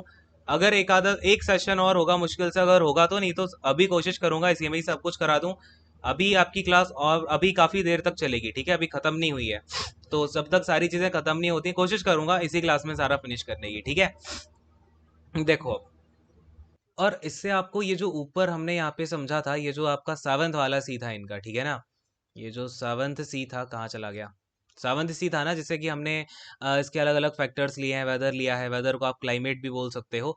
तो ये जो फैक्टर्स हैं आपको ये भी और थोड़े क्लैरिफाइड होंगे जब हम इन्वायरमेंट को समझेंगे कि मार्केटिंग इन्वायरमेंट क्या क्या होते हैं, इसमें मैक्रो क्या है, माइक्रो क्या है, इन सब चीज़ों को समझते हैं। ठीक है, तो देखो यहाँ पे अब आपको देखो अब आपको मेरी बातें जो है बहुत ही ध्यान से सुननी है, और उसको नोट डाउन जो कराऊंगा अपना करते जाना, या फिर उसको अच्छे से सुनते जाओ। सबसे पहले मार्केटिंग एनवायरनमेंट होता क्या है? तो it refers to all internal and external factors which directly और इनडायरेक्टली, ठीक है ना, विच डायरेक्टली, जो कि क्या करें, विच डायरेक्टली एंड और या फिर और कर दो, और इनडायरेक्टली क्या करते हैं, डायरेक्टली या इनडायरेक्टली अफेक्ट करते हैं, ठीक है, या फिर आपका इन्फ्लुएंस करते हैं। इन्फ्लुएंस ऑर्गेनाइजेशंस आपका डिसीजन हो गया, ऑर्गेनाइजेशंस डिसीजंस, या फिर आपका क्या होगा, डिसीजंस किसके रिलेटेड होंगे, तो रिलेटेड टू मार्केटिंग एक्टिविटीज, ठीक है ना, decisions related to marketing activities, ठीक है ना। अब क्या होगा कि ये आपका जो मार्केटिंग एनवायरनमेंट है, ये उन इंटरनल और एक्सटर्नल फैक्टर्स को रेफर करता है जो कि कहीं ना कहीं डायरेक्टली या इनडायरेक्टली आपके ऑर्गेनाइजेशन का जो मार्केटिंग रिलेटेड एक्टिविटीज के डिसीजन है, उनको कहीं ना कहीं ये क्या करेगा, आपका अफेक्ट करेगा या फिर इन्फ्लुएंस करेगा। अब ये जो माइक्रो एनवायरनमेंट होता है, इसी को बोला जाता है इंटरनल एनवायरनमेंट, ठीक है ना, इसको क्या बोलते हैं, इंटरनल एनवायरनमेंट बोला जाता है। याद रखना, ऐसा पूछ सकते हैं कि which of the following is internal, तो माइक्रो आपका इंटरनल होता है, मैक्रो आपका क्या होता है, एक्सटर्नल। अब क्वेश्चन कैसे बनते हैं ना, आपको एक्सटर्नल एनवायरनमेंट के एग्जांपल पूछ लेगा या फिर इंटरनल एनवायरनमेंट के एग्जांपल पूछ लेगा, तो ये चीज हमें समझनी है कि अब इंटरनल एक्सटर्नल क्या होते हैं, माइक्रो मैक्रो क्या है, बेसिकली इनकी डेफिनेशंस क्या होती हैं, ठीक है। तो समझेंगे इसे थोड़ा सा ध्यान से। आपसे अगर मैं बात करूं सबसे पहले माइक्रो एनवायरनमेंट की, ठीक है ना, सबसे पहले हम बात करते हैं कि ये माइक्रो एनवायरनमेंट क्या होता है। माइक्रो एनवायरनमेंट, ठीक है, ध्यान से सुनते जाना आप सारी चीजों को, है ना। तो माइक्रो एनवायरनमेंट क्या होता है, बेसिकली आपका जो भी मार्केटिंग, वेट अ सेकेंड, देखो पेन को क्या हो जाता है भाई, वेट अ सेकेंड। हाँ देखो, आपका माइक्रो एनवायरनमेंट क्या होता है, it refers to the environment, it refers to the environment, ये उस इन्वायरमेंट को क्या करता है, रिफर करता है, विच क्या हो जाएगा, विच इज क्लोजली, जो कि क्या हो, closely linked to the organization and directly affects to the organization and directly affects organisational activities. तो बेसिकली मैंने आपको ये क्या समझाया कि ये माइक्रो एनवायरनमेंट वो एनवायरनमेंट होता है जो कि आपका ऑर्गेनाइजेशन से बहुत ही क्लोज लिंक में होता है, और इसके अंदर कुछ भी अगर चेंज होगा तो आपको अपने ऑर्गेनाइजेशन की एक्टिविटीज में भी चेंज देखने को मिलेगा, ठीक है। ये रेड कलर क्यों नहीं आ रहा है, देखो आ गया। ऑर्गेनाइजेशनल एक्टिविटीज में भी आपको क्या होगा, चेंज देखने को मिलेगा। अब ये जो माइक्रो एनवायरनमेंट होता है, इसको दो पार्ट्स में, दो साइड्स में डिवाइड कर सकते हैं हम। एक होती है आपकी क्या, सप्लाई साइड, ठीक है ना, एक होता है आपका सप्लाई साइड, क्या बोलते हैं, एक होता है सप्लाई साइड, एक होता है आपका डिमांड साइड, ठीक है। अब बेसिकली आपका इंटरनल का क्या मतलब है, इंटरनल में आपका या तो आपको ऑर्गेनाइजेशन में कुछ ना कुछ प्रोडक्ट बनाना होगा, तो जो सप्लाई आएगी आपके पास, और डिमांड कहाँ पर जाएगी, यानी कि जो आपके कंज्यूमर्स हैं, जो आपके प्रोडक्ट्स को क्या करेंगे, कंज्यूम करेंगे, उनको तो आप क्या करोगे, उनकी तरफ से आएगी डिमांड, ठीक है। और सप्लाई का मतलब क्या होता है, इसमें आपके सप्लायर्स हो जाते हैं। देखो सप्लाई साइड का मतलब क्या है, इसमें क्या हो जाएंगे, आपके सप्लायर्स हो जाएंगे, मार्केटिंग इंटरमीडिएटरीज हो जाएंगे, ठीक है। क्या क्या हो जाते हैं, सप्लायर्स हो जाते हैं, मार्केट इंटरमीडिएटरीज हो जाते हैं, इंटरमीडिएटरीज का क्या मतलब होता है कि जो भी सामान आपका सप्लाई होने के बीच में जो जो लोग बीच में आ रहे होते हैं, है ना, जैसे कि आपके डिस्ट्रीब्यूशन चैनल हो गए या फिर आपके रीसेलर्स हो गए, ठीक है, वो सब क्या होते हैं, मार्केट इंटरमीडिएटरीज होते हैं। देन इसमें आपका क्या आ जाते हैं, कॉम्पिटिटर भी आ जाते हैं, ठीक है, इंटरमीडिएटरीज एंड आपके क्या आते हैं फाइनल में, कॉम्पिटिटर्स, ठीक है। तो यहाँ पर आपके हो जाते हैं कॉम्पिटिटर्स। कॉम्पिटिटर्स भी किस में आते हैं, याद रखना ये आपके सप्लाई साइड के जो आपका माइक्रो एनवायरनमेंट के अंदर सप्लाई साइड एनवायरनमेंट होता है उसमें आपके कॉम्पिटिटर को इंक्लूड किया जाता है। जबकि जो डिमांड साइड के आपके एनवायरनमेंट होता है इसमें हमारे बस कंज्यूमर्स होते हैं, ठीक है ना। क्या होते हैं यहाँ पे हमारे कंज्यूमर्स, यानी कि जो हमारे प्रोडक्ट को कंज्यूम कर रहे हैं वो क्या हो जाएंगे, कंज्यूमर्स हो जाएंगे। इतनी सी बात समझ में आई क्या। अब आप ये समझो कि ये जो मार्केट इंटरमीडिएटरीज हैं इनका मतलब क्या है, सप्लायर्स कैसे डिफरेंट होते हैं। देखो थोड़ा सा नीचे आते हैं, नीचे जगह नहीं है, थोड़ा सा और नीचे आएंगे। देखो सप्लायर्स की बात कर रहे हैं। सप्लायर्स आपको पता होना चाहिए, सप्लायर्स की जब भी मैं बात करता हूं इसका मतलब है कि आपको जो क्या कर रहे हैं, रॉ मटेरियल प्रोवाइड कर रहे हैं, ठीक है ना। किसको raw provide provide raw material for the production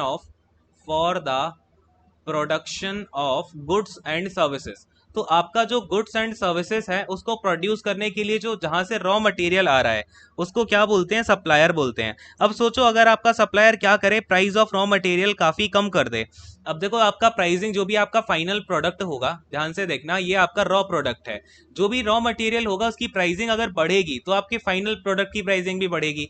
तो आप देख रहे हो यहाँ पे जो चेंज आ रहा है आपका, यहाँ पे माइक्रो एनवायरनमेंट के अंदर मैंने क्या लिखाया था, अगर इसमें थोड़ा सा भी चेंज आता है, अरे भाई ऊपर लिखाया है, देखो यहाँ पे मैंने क्या लिखाया कि अगर यहाँ से क्या होगा, क्लोजली लिंक होता है और ये डायरेक्टली अफेक्ट करता है ऑर्गेनाइजेशनल एक्टिविटीज को। यानी कि जैसे ही यहाँ पे थोड़ा सा रॉ मटेरियल की प्राइसिंग में क्या होगा, आपका इंक्रीज होगा, तुरंत आपको क्या करना पड़ेगा, अपने फाइनल प्रोडक्ट की प्राइसिंग में इंक्रीमेंट करना पड़ेगा। क्लियर है इतनी सी बात। तो ये सप्लायर किस में आया, माइक्रो एनवायरनमेंट में आया, और ये किस साइड आता है, demand side, sorry supply side में आता है। देन ऐसे ही आपका सेकंड नंबर पे मैंने क्या बोले, इंटरमीडिएटरीज। अब देखना इंटरमीडिएटरीज कौन से होते हैं। अगर आपसे कभी ये पूछ लेना कि कस्टमर क्या होता है, कस्टमर आपका किस साइड आएगा, तो कस्टमर हमेशा सप्लाई साइड आता है। ध्यान देना, कस्टमर किस में आएगा, सप्लाई साइड में। मार्केटिंग इंटरमीडिएटरीज होता है ये। क्यों होता है मार्केट इंटरमीडिएटरी, बिकॉज कस्टमर क्या कर सकता है, वो सामान अगले को भी बेच सकता है। और अगर ये पॉसिबिलिटी आ गई कि ये बेचेगा, अगर मुझे 2% पॉसिबिलिटी भी है कि ये जो है आपका अगले आदमी को सामान बेच देगा उसको यूज ना करके, तो वहां पे आपका क्या हो जाएगा, ये आपका सप्लाई साइड पहुंच जाएगा। ठीक है, किस साइड पहुंच जाएगा, सप्लाई साइड। तो याद रखना सप्लाई साइड एनवायरनमेंट में होता है कौन, कस्टमर। अब देखो इंटरमीडिएटरीज में और क्या क्या हो जाएंगे, आपके मार्केटिंग एजेंसीज होती हैं, जो मार्केटिंग एजेंसीज हो गई, ठीक है। आपके डिस्ट्रीब्यूशन चैनल्स हो गए, डिस्ट्रीब्यूशन चैनल्स हो गए, और आपके रीसेलर्स हो गए, रीसेलर्स। ये ना पूछा जाता है रीसेलर किसके अंदर आते हैं। देन आपके कॉम्पिटिटर मैंने लिखा ही दिया। इसके अलावा आपका क्या हो जाएगा, कस्टमर्स मैंने लिखा दिया, कॉम्पिटिटर लिखा दिया, एजेंसीज हो गई। इवन आपके इसमें क्या होते हैं, कुछ फाइनेंशियल इंटरमीडिएटरीज होते हैं, ठीक है। क्या होते हैं, फाइनेंशियल इंटरमीडिएटरीज। फाइनेंशियल इंटरमीडिएटरी का मतलब क्या है कि मैं यहाँ पे कार बेच रहा हूँ और कार के साथ आपको क्या होगा कि इंश्योरेंस प्रोवाइड कराना पड़ेगा। तो इसमें जो इंश्योरेंस होते हैं, इंश्योरेंस ऑर्गेनाइजेशंस होते हैं, लिख लो फाइनेंशियल इंटरमीडिएटरी कौन कौन होते हैं। तो इंश्योरेंस कंपनीज होती हैं, इंश्योरेंस कंपनीज हो गई, बैंक हो गए, या फिर आप बैंक से होता है ना कि ईएमआई ली है तो बैंक का उसमें आ जाएगा आपका क्रेडिट ऑर्गेनाइजेशन। जो भी अगर आपका जो कंज्यूमर है वो क्रेडिट कार्ड वगैरह का यूज कर रहा है तो क्रेडिट ऑर्गेनाइजेशंस, ये सभी क्या हो गए, फाइनेंशियल इंटरमीडिएटरी। बिकॉज जो पैसा आ रहा है ना आपको, वो किससे आ रहा है, या तो आपको इंश्योरेंस से आ रहा है, अगर आप किसी से अगर आपने लोन लेके काम कर रहे हो तो बैंक से आ रहा है, उसका फिर रेट वगैरह पे डिपेंड करेगा। तो बहुत सारे फैक्टर होते हैं और एक फैक्टर की मीनिंग अलग अलग होती है, बस आप इतना याद रखना। फाइनेंशियल इंटरमीडिएटरी किस साइड होते हैं, सप्लाई साइड होते हैं, ठीक है। चलो डिमांड साइड बस एक होता है हमारा, कंज्यूमर। इतना सा था आपका micro environment, I hope clear हो गया होगा। देन अब हम बात करेंगे मैक्रो एनवायरनमेंट की। मैक्रो एनवायरनमेंट क्या होता है, मैक्रो एनवायरनमेंट, देखो मैक्रो एनवायरनमेंट की जब बात की जाती है ना, यहाँ पे एन आएगा।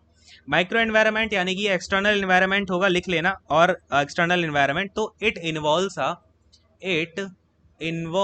A set of environment factors, of environmental या फिर एनवायरमेंटल फैक्टर्स, फैक्टर्स जो कि क्या करेंगे आपका, that is beyond the control of an organisation, ठीक है ना। That is beyond the control of organisation, यानी कि जो ऑर्गेनाइजेशन के कंट्रोल से बाहर ये एनवायरमेंट फैक्टर्स होते हैं, beyond the control of organisations, organisation. तो बेसिकली हमने क्या समझा, कि माइक्रो वाले में क्या होता है, थोड़ा सा भी चेंज हुआ तो हमारे ऑर्गेनाइजेशन पे डायरेक्ट इफेक्ट पड़ेगा। मैक्रो वाला क्या होता है, ये अब देखो माइक्रो वाले में जैसे कि अगर आपका सप्लायर है तो वो तो कहीं ना कहीं जो आपका ये पूरा इंटरमीडिएटरी सप्लाई चेन चल रही है, कहीं ना कहीं इसको ऑर्गेनाइजेशन भी अल्टर कर सकता है, यानी कि ऑर्गेनाइजेशन इसमें चेंज लेके आ सकता है, प्राइसिंग हाई कर देगा तो उसके इंटरमीडिएटरी सप्लाई साइड में भी क्या होगा, कहीं ना कहीं हाई हो रहा होगा, कुछ ना कुछ तो अफेक्ट पड़ता है इसका। लेकिन जब माइक्रो एनवायरनमेंट की बात करते हैं ना, ये वो फैक्टर्स होते हैं जिन पे ऑर्गेनाइजेशन का कंट्रोल है ही नहीं। जैसे कि किसी कंट्री का पॉलिटिकल एनवायरनमेंट, किसी कंट्री का पॉलिटिकल एनवायरनमेंट चेंज होता है ना, तो बहुत सारी इक्वेशंस चेंज हो जाती हैं बिजनेस के लिए। आप अगर अभी यूएसए का ही एग्जांपल ले लो, यूएसए में बाइडन आए हैं, तो बाइडन के आने से कितनी सारी इक्वेशंस चेंज हो गई हैं, समझ रहे हो। जहां भी किसी भी कंट्री में आपका कोई भी बिजनेस हो, अगर वहां का पॉलिटिकल एनवायरनमेंट चेंज होता है तो बिजनेसेस में चेंज आना बिल्कुल ये तो लाजमी है, ठीक है। अब देखो, तो जो इफेक्ट होता है ना मैक्रो मैक्रो एनवायरनमेंट का, वो बहुत ज्यादा होता है, ठीक है ना। तो मोस्ट सिग्निफिकेंट इफेक्ट होता है, मोस्ट सिग्निफिकेंट इफेक्ट, यानी कि जो आपका मैक्रो एनवायरनमेंट का इफेक्ट होता है किसी भी ऑर्गेनाइजेशन के ऊपर, वो कैसा होता है, मोस्ट सिग्निफिकेंट। क्योंकि माइक्रो में तो चलो अगर सप्लायर ने बीच में बढ़ा भी दिया तो उसके ऊपर इतना ज्यादा असर नहीं पड़ेगा। सपोज करो अगर पॉलिटिकल एनवायरनमेंट चेंज हो गया, ठीक है, तो उससे तो फिर ये सीन भी आ सकता है कंपनी को छोड़ के जाना पड़े। अब आप फोर्ड को ही उठा लो, फोर्ड ने क्या किया, कंपनी छोड़ के चली गई, तो उसके पीछे भी कई सारे एनवायरनमेंट हैं। अभी मैं आपको बताऊंगा एनवायरनमेंट का जो मैक्रो एनवायरनमेंट है वो इतना छोटा नहीं है कि बस पॉलिटिकल तक सीमित हो, बताता हूँ अभी कितने कितने टाइप्स में ये आपका डिवाइडेड होता है, ठीक है। तो ये हो गया।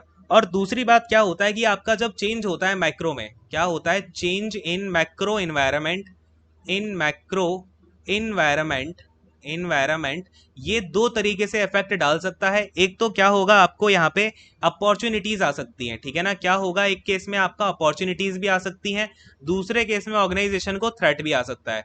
हो सकता है कि इन्वायरमेंट चेंज हो गए, जो अगले पॉलिटिकल पार्टी आई है वो आपके बिजनेस को सपोर्ट करने लग जाए, और वही पार्टी दूसरे बिजनेस को यहाँ पे क्या करने लग जाए, उसको मतलब उसको कहीं ना कहीं नीचे धकेल दे, ठीक है। उसको यहाँ पे इतनी एक काइंड ऑफ बिजनेस है, देखो एक बिजनेस है ए, एक बिजनेस है बी, तो यहाँ पर जो पॉलिटिकल एनवायरनमेंट चेंज हुआ है वो ए कंपनी को तो ऊपर ले जाने वाली हो उसकी पॉलिसीज, बट बी कंपनी को नीचे ले जाने वाली पॉलिसीज हो, तो ए के लिए तो अपॉर्चुनिटीज खुल गई बट बी के लिए वो थ्रेट हो गया, ठीक है। तो इस तरीके की चीजें होती हैं मैक्रो एनवायरनमेंट में। अब देखो मैक्रो एनवायरनमेंट कितने कितने टाइप का होता है, इसमें सबसे पहले आता है आपका डेमोग्राफिक, ठीक है। क्या आता है सबसे पहले, आपका डेमोग्राफिक एनवायरनमेंट।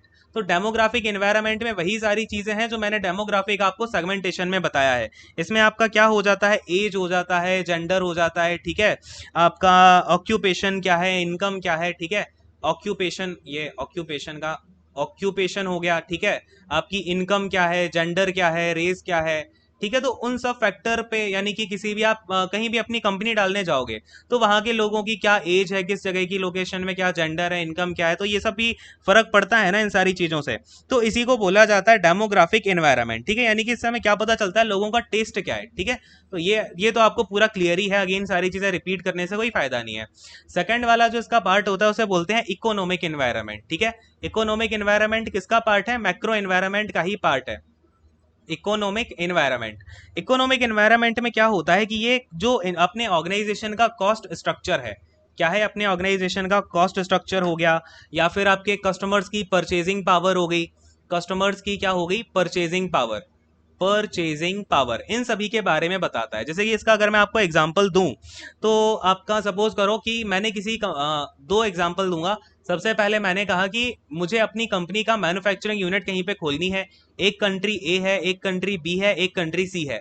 यहाँ पर बी वाली जो कंट्री है वो बोलती है कि हम आपको जमीन भी फ्री में देंगे और आपसे हम टैक्स भी ज्यादा नहीं लेंगे, हमारे यहाँ के मैन्युफैक्चरिंग करो आप। तो मैंने कहा ये तो बढ़िया है, मैं यहाँ पे जाके अपनी मैन्युफैक्चरिंग करूंगा। तो यहाँ का इकोनॉमिक एनवायरनमेंट जो है मेरी कंपनी की मैन्युफैक्चरिंग यूनिट के लिए बहुत ही ज्यादा बढ़िया है।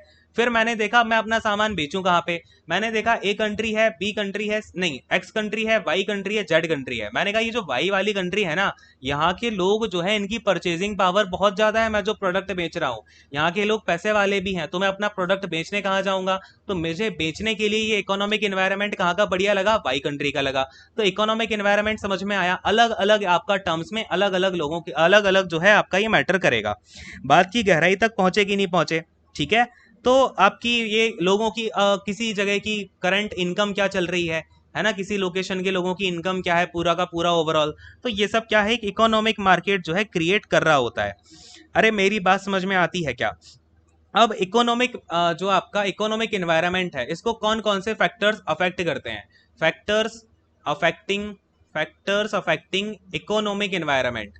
इकोनॉमिक एनवायरनमेंट ये भी लिख लो एक बार, तो कलर को चेंज कर लेते हैं। कौन कौन से फैक्टर इकोनॉमिक एनवायरनमेंट को अफेक्ट करते हैं?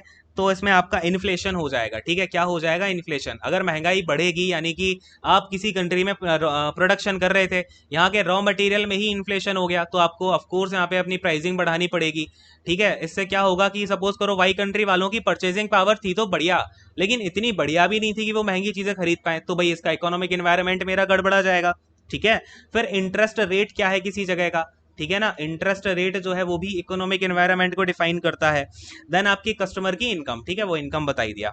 बस ये चीजें होती हैं। फिर अब इन्वायरमेंट में जो third and not the least, ठीक है, final and last but not the least जो आपका होता है, ये है नेचुरल इन्वायरमेंट।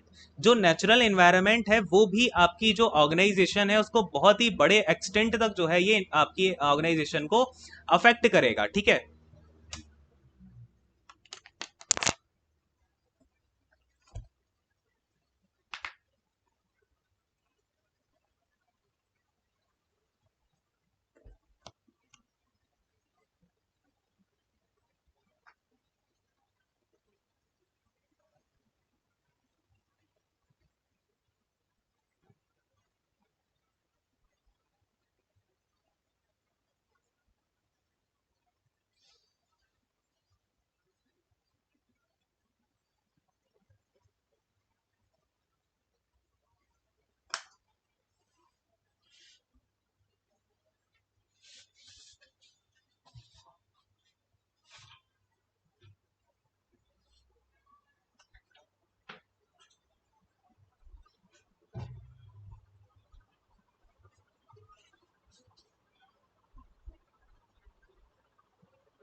हाँ, इसे आप पेस्टल एनालिसिस बोलो, कुछ लोग पेस्टल भी बोलते हैं।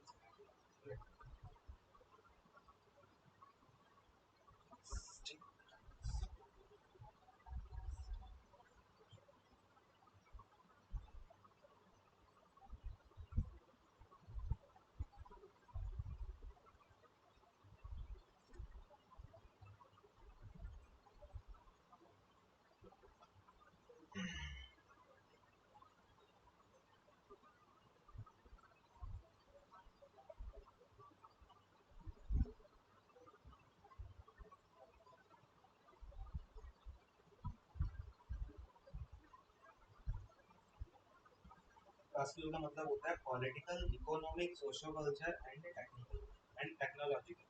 ठीक है, ये उन फैक्टर्स को डिफाइन करता है कि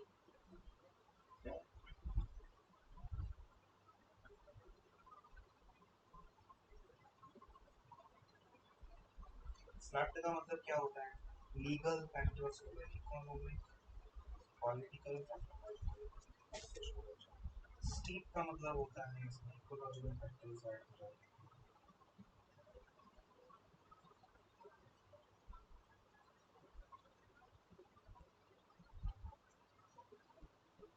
आओ आपको मैं बेस्ट फ्रेमवर्क, आपको मैं एक कहानी सुनाता हूँ, बहुत अच्छे से सुनना। आपको लगेगा ये इम्पोर्टेंट नहीं है, तो लगेगा सर ये तो कहानी है, but it is not a कहानी। बट यहाँ से बहुत ही मजेदार क्वेश्चंस बनने वाले हैं। अच्छा, इसमें आपको लगेगा सर नेचुरल वाले में तो क्या ही है कि बेसिक से ही रहेगा, लेकिन यहाँ से ना बहुत क्वेश्चन बनते हैं, अभी आपको पता चलेगा। बहुत ही इंपॉर्टेंट है ये, नेचुरल इन्वायरमेंट हो गया और आपका पॉलिटिकल। अभी मैं आपको बताऊंगा क्या क्या यहाँ से फ्रेमवर्क बनता है। सीधे सीधे क्वेश्चंस आते हैं यहाँ से। देखो खैर, जब हम नेचुरल इन्वायरमेंट की बात करते हैं तो आपके सामने क्या क्या चीजें निकल के आएंगी। पहला तो आता है नेचुरल रिसोर्सेस। ठीक है, सबसे पहले आपके सामने क्या आएगा, नेचुरल रिसोर्सेस। नेचुरल रिसोर्सेस हो गए। ठीक है, अब नेचुरल रिसोर्सेस में क्या होगा कि जैसे कि आपका रॉ मटेरियल चाहिए, आपको दो तरफ से समझना है, इसके दो एस्पेक्ट होते हैं। पहला तो आप क्या करोगे कि कहीं से आप रॉ मटेरियल वगैरह ले रहे होगे, तो वो रॉ मटेरियल वाला एस्पेक्ट, आपको ऑर्गेनाइजेशन के लिए कुछ प्रोडक्ट बनाना है तो रॉ मटेरियल का यूज करोगे कि नहीं करोगे, है ना। कंज्यूम करते हैं अपने प्रोडक्शन को यूज करने के लिए हम रॉ मटेरियल्स का। लेकिन फिर क्या होता है ना, जैसे कि आप क्या करोगे, जैसे नेचुरल रिसोर्सेज में आपने रॉ मटेरियल तो यूज कर लिया, लेकिन आपने जो प्रोडक्ट बनाया, उस प्रोडक्ट को बनाने के बाद वो प्रोडक्ट कहीं ना कहीं क्या कर रहा होगा, एनवायरनमेंट को नुकसान भी आपको नुकसान भी करके देता है। जैसे कि आपका, आप डिप्लेशन ऑफ ओजोन लेयर ले लो। ठीक है, डिप्लेशन ऑफ ओजोन लेयर होता है जो, वो किस वजह से होता है, हम कई सारे प्रोडक्ट बना रहे होते हैं और वो प्रोडक्ट कहाँ से बनते हैं, हम रॉ मटेरियल का यूज करके प्रोडक्ट को बनाते हैं। तो और फिर वही प्रोडक्ट जब बन के आता है तो वो ओजोन लेयर को डिप्लीट करता है। तो यहाँ पे नेचुरल एनवायरनमेंट में हर कंपनी को ये ध्यान रखना पड़ता है कि आप यहाँ पे रॉ मटेरियल यूज कर रहे हो उसको ध्यान से यूज करो। ऐसा ना हो कि आप उसका बहुत ज्यादा एक्सप्लॉइटेशन कर दो, और यहाँ पे जो प्रोडक्ट बना के आप दे रहे हो वो भी कम से कम इस हिसाब से दो कि इन्वायरमेंट को नुकसान ना पहुंचे। ठीक है, तो ये होता है नेचुरल इन्वायरमेंट। अच्छा, एक बहुत बढ़िया एग्जांपल देता हूँ। आपने जो अपना ऑयल है, ठीक है ना, जो ऑयल अपना आईओसी है बेसिकली, है ना। क्या है आईओसी, यानी कि इंडियन ऑयल कॉर्पोरेशन। क्या है, इंडियन ऑयल कॉर्पोरेशन। तो ये क्या करता है, आपने इसके अगर एडवर्टीजमेंट देखे हो तो ये कैसा एडवर्टीजमेंट देता है कि सेव ऑयल सेव इंडिया। क्या देता है, सेव ऑयल सेव इंडिया। जबकि इनका काम क्या है, इनका काम है भाई अपना जो प्रोडक्ट है उसको बेच, यानी कि इनके ऑयल को बेच रहे होते हैं। लेकिन ये ऑयल को बेचने के साथ साथ क्या करते हैं, डी मार्केटिंग भी करते हैं अपने प्रोडक्ट की ही, जिससे क्या होगी, डिमांड कम हो। क्योंकि डिमांड कम करेंगे तभी तो नेचुरल इन्वायरमेंट आपका सेफ रहेगा। ये सब क्यों करना पड़ता है, क्योंकि अपनी इंडिया जो है, जैसे कि अगर हम इंडिया की बात करते हैं तो इन्वायरमेंट को लेकर के, मैक्रो इन्वायरमेंट को लेकर के बहुत सारे यहाँ पे हमने लॉज बनाए हुए हैं। वो मैं आपको लॉज विद डेट लिखा दूंगा, ठीक है, उनको अच्छे से याद कर लेना। तो इससे क्या होता है ना, आपको अगर आपका कोई प्रोडक्ट है जो कि कहीं ना कहीं आपने रिसोर्सेज को, नेचुरल रिसोर्सेज को एक्सप्लॉइट कर रहा है, ठीक है, तो आपको उसकी डी मार्केटिंग भी करनी ही होगी। क्लियर है, ये चीज इसमें होती है। देन आप अगर, चलो इसके लिखा देता हूं मैं, देखो कौन कौन से एक्ट इंडिया ने निकाले हुए हैं। आपका पहला तो हो जाता है, देखो आपके यहाँ पे मैं बता रहा हूँ, मार्केटिंग एनवायरनमेंट को लेके जो एक्ट इंडिया ने निकाले हैं, तो लिखो important acts, important acts by government of India which affects, which affects, which affects, क्या किसको अफेक्ट करता है, marketing environment of an organisation. Marketing environment of an organisation, ठीक है। तो पहला वाला क्या हो जाएगा आपका, पहला हो जाता है prevention of food and adulteration, prevention of food and adulteration, adulteration, ये एक्ट आया था आपका 1954 में, क्लियर है। फिर आपका सेकंड एक्ट आया इसमें ड्रग्स कंट्रोल एक्ट, ठीक है, क्या आया, drugs control act, drugs control act ये कब आया, 1954 में ही। देन आपका 2 साल बाद आता है कंपनी एक्ट, ठीक है ना, क्या आता है, कंपनी एक्ट आता है, ये आता है आपका 1956 में। फिर आपका आगे चल के MRTP आया, MRTP फोर्थ नंबर बहुत ही इंपॉर्टेंट है। MRTP इसका मतलब होता है monopoly, monopoly and restrictive trade practices, restrictive, restrictive trade practices, यानी कि जो आप ट्रेड कर रहे हो ना उसमें कहीं कहीं आप ऐसा ना हो कि छोटी छोटी कंपनीज को बड़ी कंपनियां दबा दें, उसको रोकने के लिए यहाँ पे MRTP आपका एक्ट आया। मोनोपोली पता है ना, जब आपका किसी मार्केट में कोई एक बड़ी कंपनी ही अपना सामान बेच रही है, उसके कंपटीशन में कोई खड़ा ना हो पाए, और कई बार कंपनीज क्या करती हैं, छोटी मोटी जो कंपनीज आती हैं उनको बंद करने की कोशिश करती हैं, उनको एक्वायर करने की कोशिश करती रहती हैं।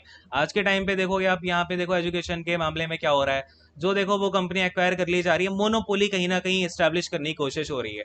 तो उसके लिए ये MRTP एक्ट निकाला गया 1969 का, बहुत इंपॉर्टेंट है, इसको आप, इसको तो हमेशा याद रखो, ये इकोनॉमी एंड मार्केटिंग में मोस्ट इंपॉर्टेंट एक्ट है इंडिया का। देन आपका फिफ्थ नंबर पे आता है ये डिस्प्ले ऑफ प्राइस ऑर्डर, ठीक है ना, display of price order, display of price order ये कब आया था, ये आया था आपका 1963 में, इंडिया, सॉरी ये 16 हो गया, 19 है, ठीक है। देन आपका सिक्स्थ नंबर पे आ जाता है इन्वायरमेंट एक्ट, ठीक है ना, कौन सा आया, इन्वायरमेंट एक्ट। यहाँ पे ऑर्गेनाइजेशंस को सख्त हिदायत दी गई कि आप इन्वायरमेंट को बहुत ज्यादा एक्सप्लाइट नहीं कर सकते, कि आप इन्वायरमेंट का बिल्कुल बैंड बजा दो, ठीक है ना। तो ये कब आया आपका 1986 में, कब आया 1986 में। देन सेवंथ नंबर पे आपका आ जाता है इंडियन पेटेंट एक्ट, ठीक है ना, कौन सा आता है, Indian patents act, patents act ये कब आया था, ये आया था 1970 में। और standard weight and measurement act भी आया था एक, standard, standard weight and measurement act, weight and measurement, measurement act, ठीक है, ये कब आया था अपना, ये आया था 1956 में, क्लियर है।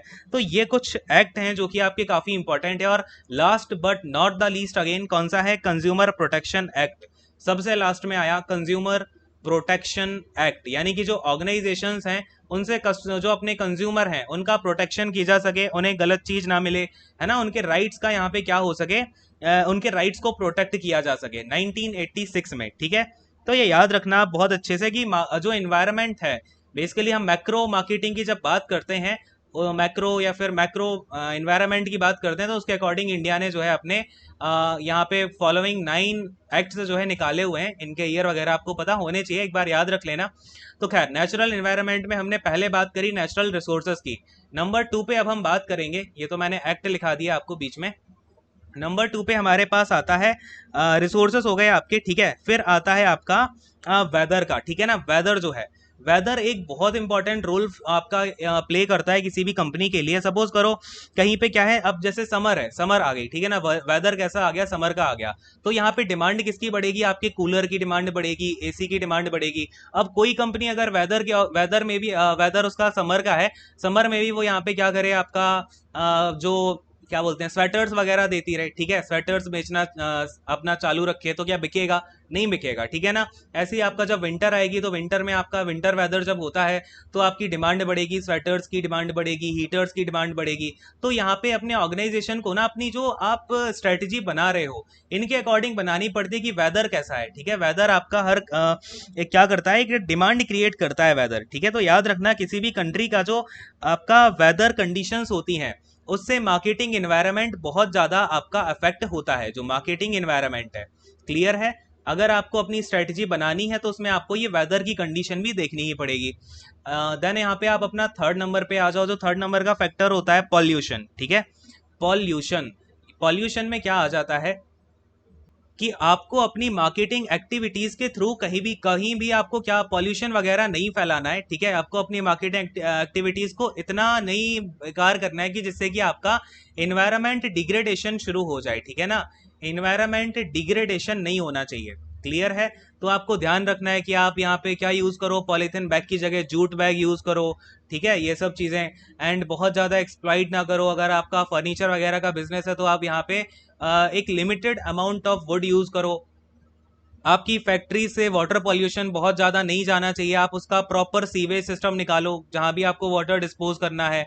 नॉइज पॉल्यूशन बहुत ज़्यादा नहीं आना चाहिए, ठीक है। तो ये सब कुछ क्राइटेरियाज होते हैं इसके, लेकिन फॉलो तो कोई करता नहीं है ज़्यादा। अब उसकी चेकिंग जब प्रॉपर हो तब तो फॉलो किया जाए। खैर, फोर्थ नंबर पे आता है आपका सोशियो कल्चरल इन्वायरमेंट, ठीक है। सोशल कल्चर इन्वायरमेंट, तो याद रखना जो सोशल कल्चर इन्वायरमेंट होता है ये it is a part of macro environment.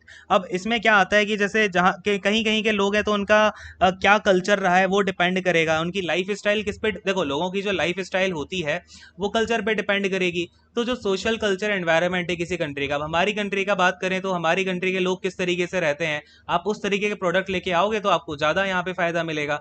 जैसे मैंने आपको एग्जांपल दिया था धनतेरस पे, है ना, धनतेरस वाला एग्जांपल याद आ रहा है क्या? धनतेरस पे अगर आप गोल्ड वगैरह बेचना स्टार्ट करोगे तो आपको ज़्यादा फायदा होगा, उस दिन नई चीज़ें लेना प्रेफर करते हैं लोग, है ना। तो ये सब चीज़ें हैं इसमें आ जाती हैं। अगेन फिर से वही सब कहानी बोलने का कोई मतलब नहीं है, तो याद रखना इसको। देन फिफ्थ नंबर पे इसमें आता है आपका टेक्नोलॉजिकल एनवायरनमेंट, ठीक है ना। क्या आता है? Technological environment. टेक्नोलॉजिकल इन्वायरमेंट का मतलब क्या होता है कि किसी भी कंट्री के लिए आपका जो टेक्नोलॉजी का यूज है वो बहुत ज्यादा तो होता है, लेकिन आपको पहले ये देखना है कि आप जिस कंट्री में एंटर कर रहे हो, जिस मार्केट में एंटर कर रहे हो, वहां के लोग किस टेक्नोलॉजिकल लेवल तक एजुकेटेड हैं, ठीक है। अगर नहीं है तो उनको आप एजुकेट करो, उसके यूजर्स दिखाओ, और वहां पे आप अपना सामान और भी अच्छे से बेच पाओगे, ठीक है। तो ये सब इसमें पॉइंट होते हैं। तो ये सब कहानी आपको समझ में आ गई होगी कि भाई मैक्रो एनवायरनमेंट क्या होता है, माइक्रो क्या होता है, माइक्रो के क्या क्या पार्ट होते हैं, मैक्रो के क्या क्या पार्ट होते हैं। दिमाग में सब क्लियर है क्या? अब हमें पढ़ना है यहाँ पे पेस्ट एनालिसिस, ठीक है ना। किसकी बात कर रहे हैं हम? पेस्ट एनालिसिस की बात कर रहे हैं। Paste analysis. अब यहाँ पे ना जब कंपनीज एंटर करती हैं तो अलग अलग टाइप की कंपनी होती है, उनको अलग अलग एस्पेक्ट यहाँ पे अपने ध्यान देना पड़ता है, अलग अलग एनालिसिस करना पड़ता है। तो यहाँ पे जो मैंने आपको टाइप बताया अलग अलग टाइप के होते हैं, ये सब है। तो हर एक कंपनी के लिए ना अलग अलग टाइप के फैक्टर्स का ध्यान रखना पड़ता है, उसको बोला जाता है पेस्ट एनालिसिस। यहाँ पे अगर मैं पेस्ट की बात करूं तो पेस्ट का फुल फॉर्म क्या होता है, तो यहाँ इसमें ना बहुत सारे फैक्टर्स हैं। अभी मैं आपको बताता हूँ, सबके फुल फॉर्म नोट डाउन अच्छे से कर लेना, बस उतना ही पूछा जाता है। पेस्ट का मतलब होता है, पी का मतलब है पॉलिटिकल, यानी कि किसी कंट्री का पॉलिटिकल एनवायरनमेंट कैसा है। ई का मतलब क्या होता है भाई? आपका इकोनॉमिकल एनवायरनमेंट वहां का कैसा है, ठीक है ना, इकोनॉमिकल एनवायरनमेंट कैसा है। एस का मतलब होता है socio culture, socio cultural environment वहां का कैसा है। और टी का मतलब होता है टेक्नोलॉजिकल। ये तो हर कंपनी के लिए मस्ट है ही सही, ठीक है ना। फिर क्या किया गया कि इसके अलग अलग फ्रेम, ये जैसे कि ये क्या है आपका पेस्ट एनालिसिस, ये एक फ्रेमवर्क है, ठीक है। क्या है ये आपका? एक फ्रेमवर्क। इसको हम किसके लिए यूज करते हैं? एनवायरमेंटल स्कैनिंग करने के लिए, ठीक है।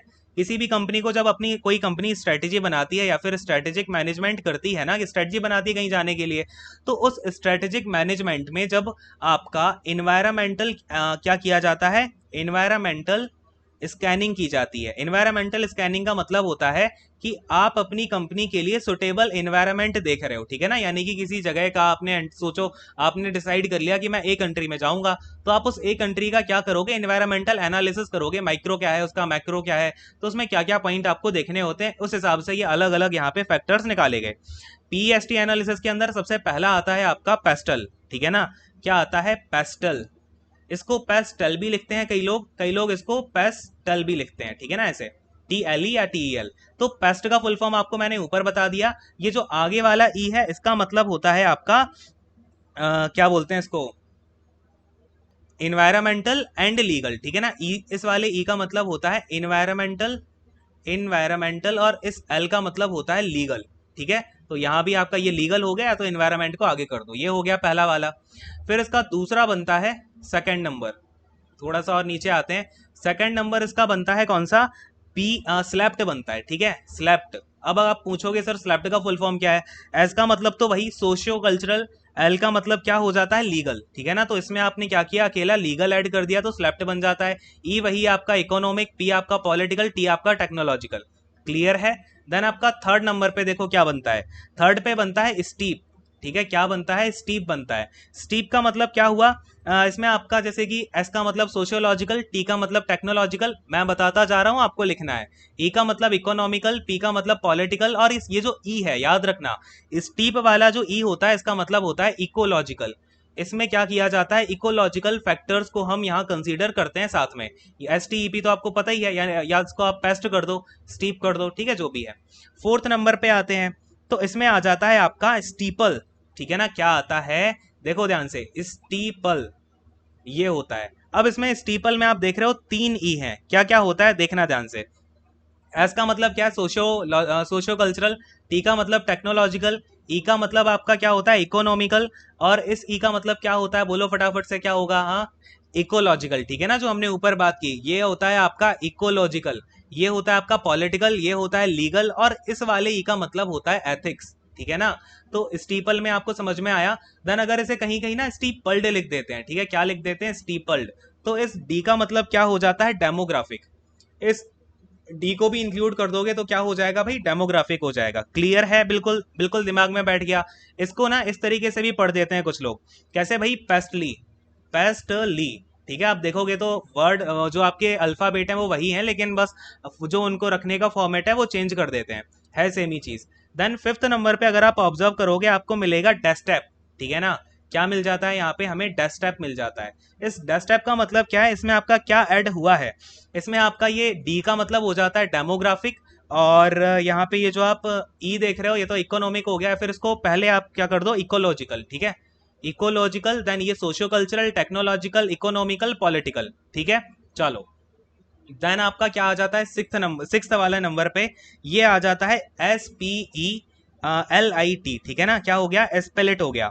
इसका मतलब होता है, ये तो आपका सोशियो कल्चर, पॉलिटिकल, और ये आपका इकोनॉमिकल, ये आपका एल से लीगल हो गया। आई से देखो अब इसमें क्या एड ऑन हुआ है, इंटर कल्चरल, ठीक है, आई से क्या हुआ है, इंटर कल्चरल इसमें ऐड हो गया, तो ये चीज हो गई। देन आपका टी से क्या हो गया, टेक्नोलॉजिकल है ही सही, एल से लीगल है।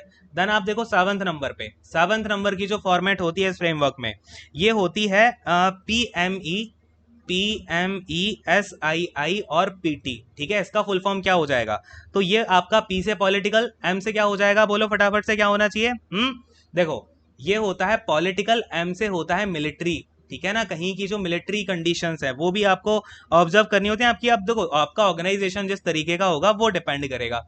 ई का मतलब होता है इकोनॉमिकल, ठीक है ना, ये तो आपका क्या है, इकोनॉमिकल है। देन एस का मतलब होता है आपका सोशल। आई का मतलब क्या होता है भाई, आई का मतलब होता है इंफॉर्मेशन, ठीक है ना, इसमें आपका आई आ जाता है इंफॉर्मेशन। एंड ये वाले आई का मतलब होता है इंफ्रास्ट्रक्चर, क्या होता है ये, इंफ्रास्ट्रक्चर, स्ट्रक्चर, क्लियर है। देन आपका ये जो आगे पीटी लिखा हुआ है, पीटी का मतलब है, पी का मतलब होता है फिजिकल एनवायरनमेंट, पी का मतलब हो गया फिजिकल एनवायरनमेंट, ठीक है, और टी का मतलब हो गया टाइम एस्पेक्ट, ये क्या हो गया, टाइम एस्पेक्ट। ये सब किसको ध्यान में रखना होता है, जो मिलिट्री कंपनीज होती हैं, ठीक है ना, जो मिलिट्री कंपनीज होती हैं उनके लिए होता है ये स्पेशली PMESIIPT। जो मिलिट्री कंपनीज है, मिलिट्री ऑर्गेनाइजेशन है, उनको किस टाइप का इन्वायरमेंटल जो आपका स्कैनिंग होती है कौन से टाइप की करनी पड़ेगी, PMESIIPT, ठीक है ना, समझ में आ गया अच्छे से। एट्थ वाले पे आते हैं, एट्थ वाला जो आपका टाइप होता है इसे बोलते हैं स्टीयर, ठीक है ना, क्या बोलते हैं, स्टीयर बोलते हैं। स्टीयर का मतलब क्या होता है समझो भाई, इसमें आपका सोशियोलॉजिकल हो गया, ठीक है, ये क्या हो गया, सोशियो कल्चरल है ना, सोशियो कल्चरल हो गया। टी से आपका हो गया टेक्नोलॉजिकल, ई से आपका हो गया इकोनॉमिकल, देन आपका जो अगला वाला ई है इससे इकोलॉजिकल, ये इकोनॉमिकल है, इकोनॉमिकल है, ये आपका इकोलॉजिकल है, इकोलॉजिकल। देन आपका आर का मतलब इसमें क्या होता है देखो, अरे यार आज की क्लास ना पढ़ाते पढ़ाते एकदम थकान होनी स्टार्ट हो गई। अब तो रेगुलेटरी फैक्टर्स बोलते हैं इसको, ठीक है, रेगुलेटरी फैक्टर्स, तो ये हो गया स्टीयर का फुल फॉर्म। अब आपको समझ में आ गया कि इतने जो 8 टाइप हैं वो किसके होते हैं, पेस्ट एनालिसिस के होते हैं। किसी का भी फुल फॉर्म पूछ ले हमेशा याद रखना, ठीक है। अब याद रखो जो पेस्टल एनालिसिस होता है ना, ये सारे के सारे हैं किसके टाइप, पेस्टल एनालिसिस के ही हैं।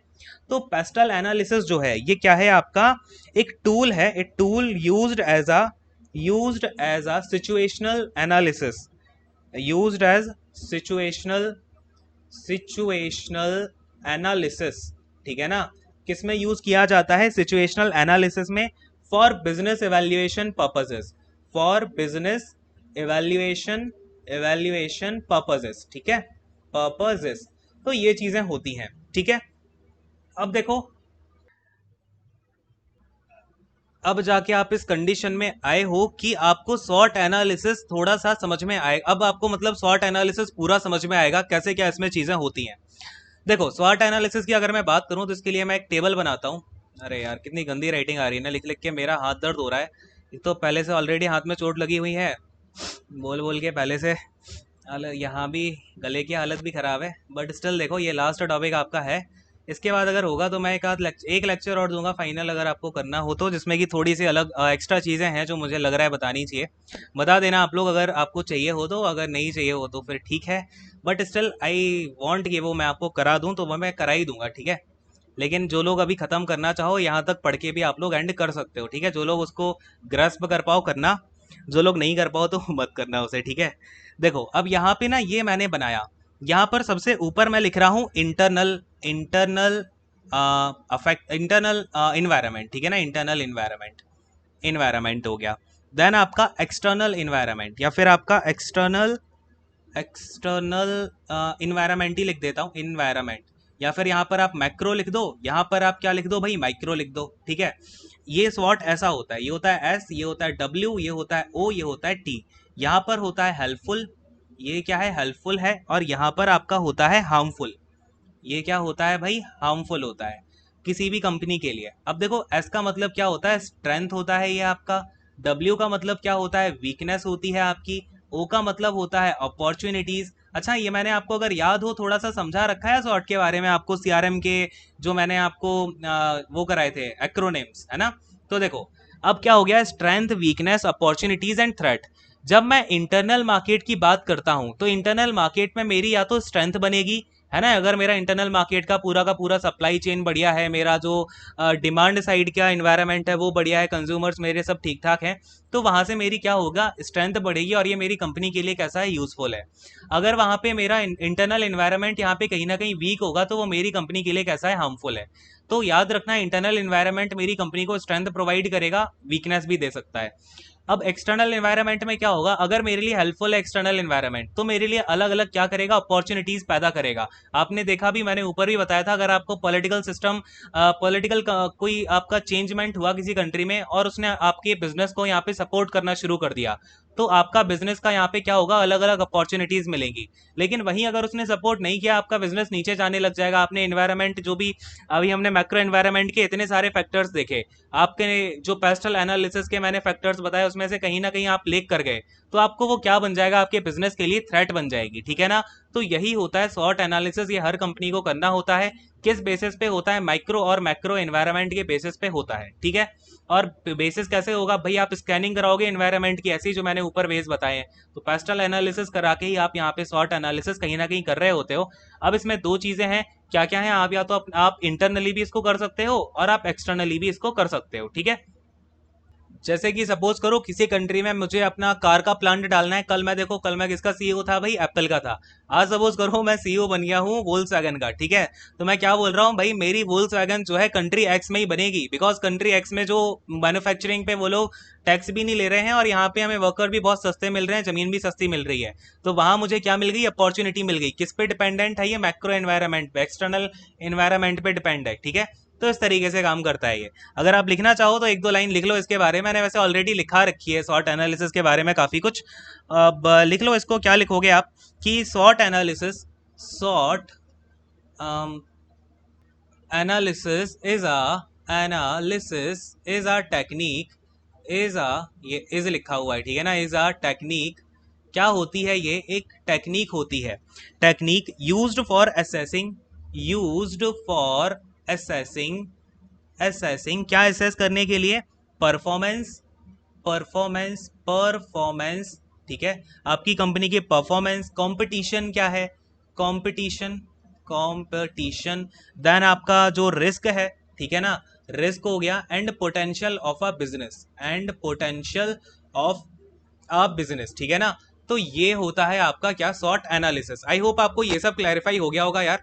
आज के लिए अब इतना रखेंगे, आपका जो मार्केटिंग है यहाँ पे पूरा खत्म हो गया, आप ये समझ लो। हैं और अलग से 2-3 चीज़ें हैं, जैसे मैंने आपको प्राइसिंग की स्ट्रेटजीज के बारे में बताया। अभी तो भाई बिल्कुल भी गले की इतनी हालत नहीं है, मैं आपको प्राइसिंग स्ट्रेटजी बता दूं, बट एक 20-30 मिनट का एक सेशन और हो सकता है आपका। अगर आप लोग कहोगे तो करा दूंगा, नहीं तो फिर उसको छोड़ते हैं। और आपका बस मार्केटिंग का यहाँ पे क्या होता है, अंत होता है, ठीक है, द एंड। अच्छा, कुछ मॉडल भी हैं कस्टमर के बिहेवियर पे बेसिस, वो भी मैं सोच रहा हूँ करा दूं आपको, बट स्टिल देखते हैं, ठीक है। अगर आपका होगा तो कल तो आपकी क्या आएगी, सीआरएम की क्लास आएगी, ठीक है ना। सीआरएम में जो आपका एक सेशन है होना है ना, वो करा दूंगा। तो अच्छे से आप इनको करिए और बस मेहनत करते रहो यार। आपने ना इतना जितना आपको करा दिया है उतना आपने अच्छे से कर लिया, वर्ड्स को सुन लिया, सब कुछ कर चुके हो, तो बिल्कुल डरने की आपको जरूरत ही नहीं है। क्यों डर रहे हो? आपसे ज्यादा किसी ने नहीं पढ़ा, एग्जाम देने जा रहे हो ना, बिल्कुल टेंशन फ्री जाओ। आपसे ज्यादा किसी ने नहीं पढ़ रखा, बिल्कुल जी जान लगा के करके आओ एग्जाम को, ठीक है। तो बस अच्छे से पढ़िए और मेहनत करिए, ठीक है। मेहनत तो आप लोग कर ही रहे हो, मुझे पता है, बहुत मेहनत करते हो आप लोग, मेहनती बच्चे जो, ठीक है। चलो खैर यार, सेशन को यहीं पे एंड करता हूँ। आई होप आप सब लोग बहुत बढ़िया हो। और बस यार एक बार सिलेक्शन लाके दो, आई वांट, मतलब मुझे ना आपसे सिलेक्शन चाहिए ही चाहिए, ठीक है ना। तो बस आप लोग मेहनत करो, एग्जाम दो एंड खत्म करो एक कहानी को कि आप भाई अनएम्प्लॉयड हो, अनएम्प्लॉयड हो, कब तक सुनोगे यार अनएम्प्लॉयड हो। करके आओ, चीजों को फोड़ के आओ, ठीक है। बस सेशन को यहीं पे एंड करते हैं। Thank you so much, God bless you all, take care and bye bye.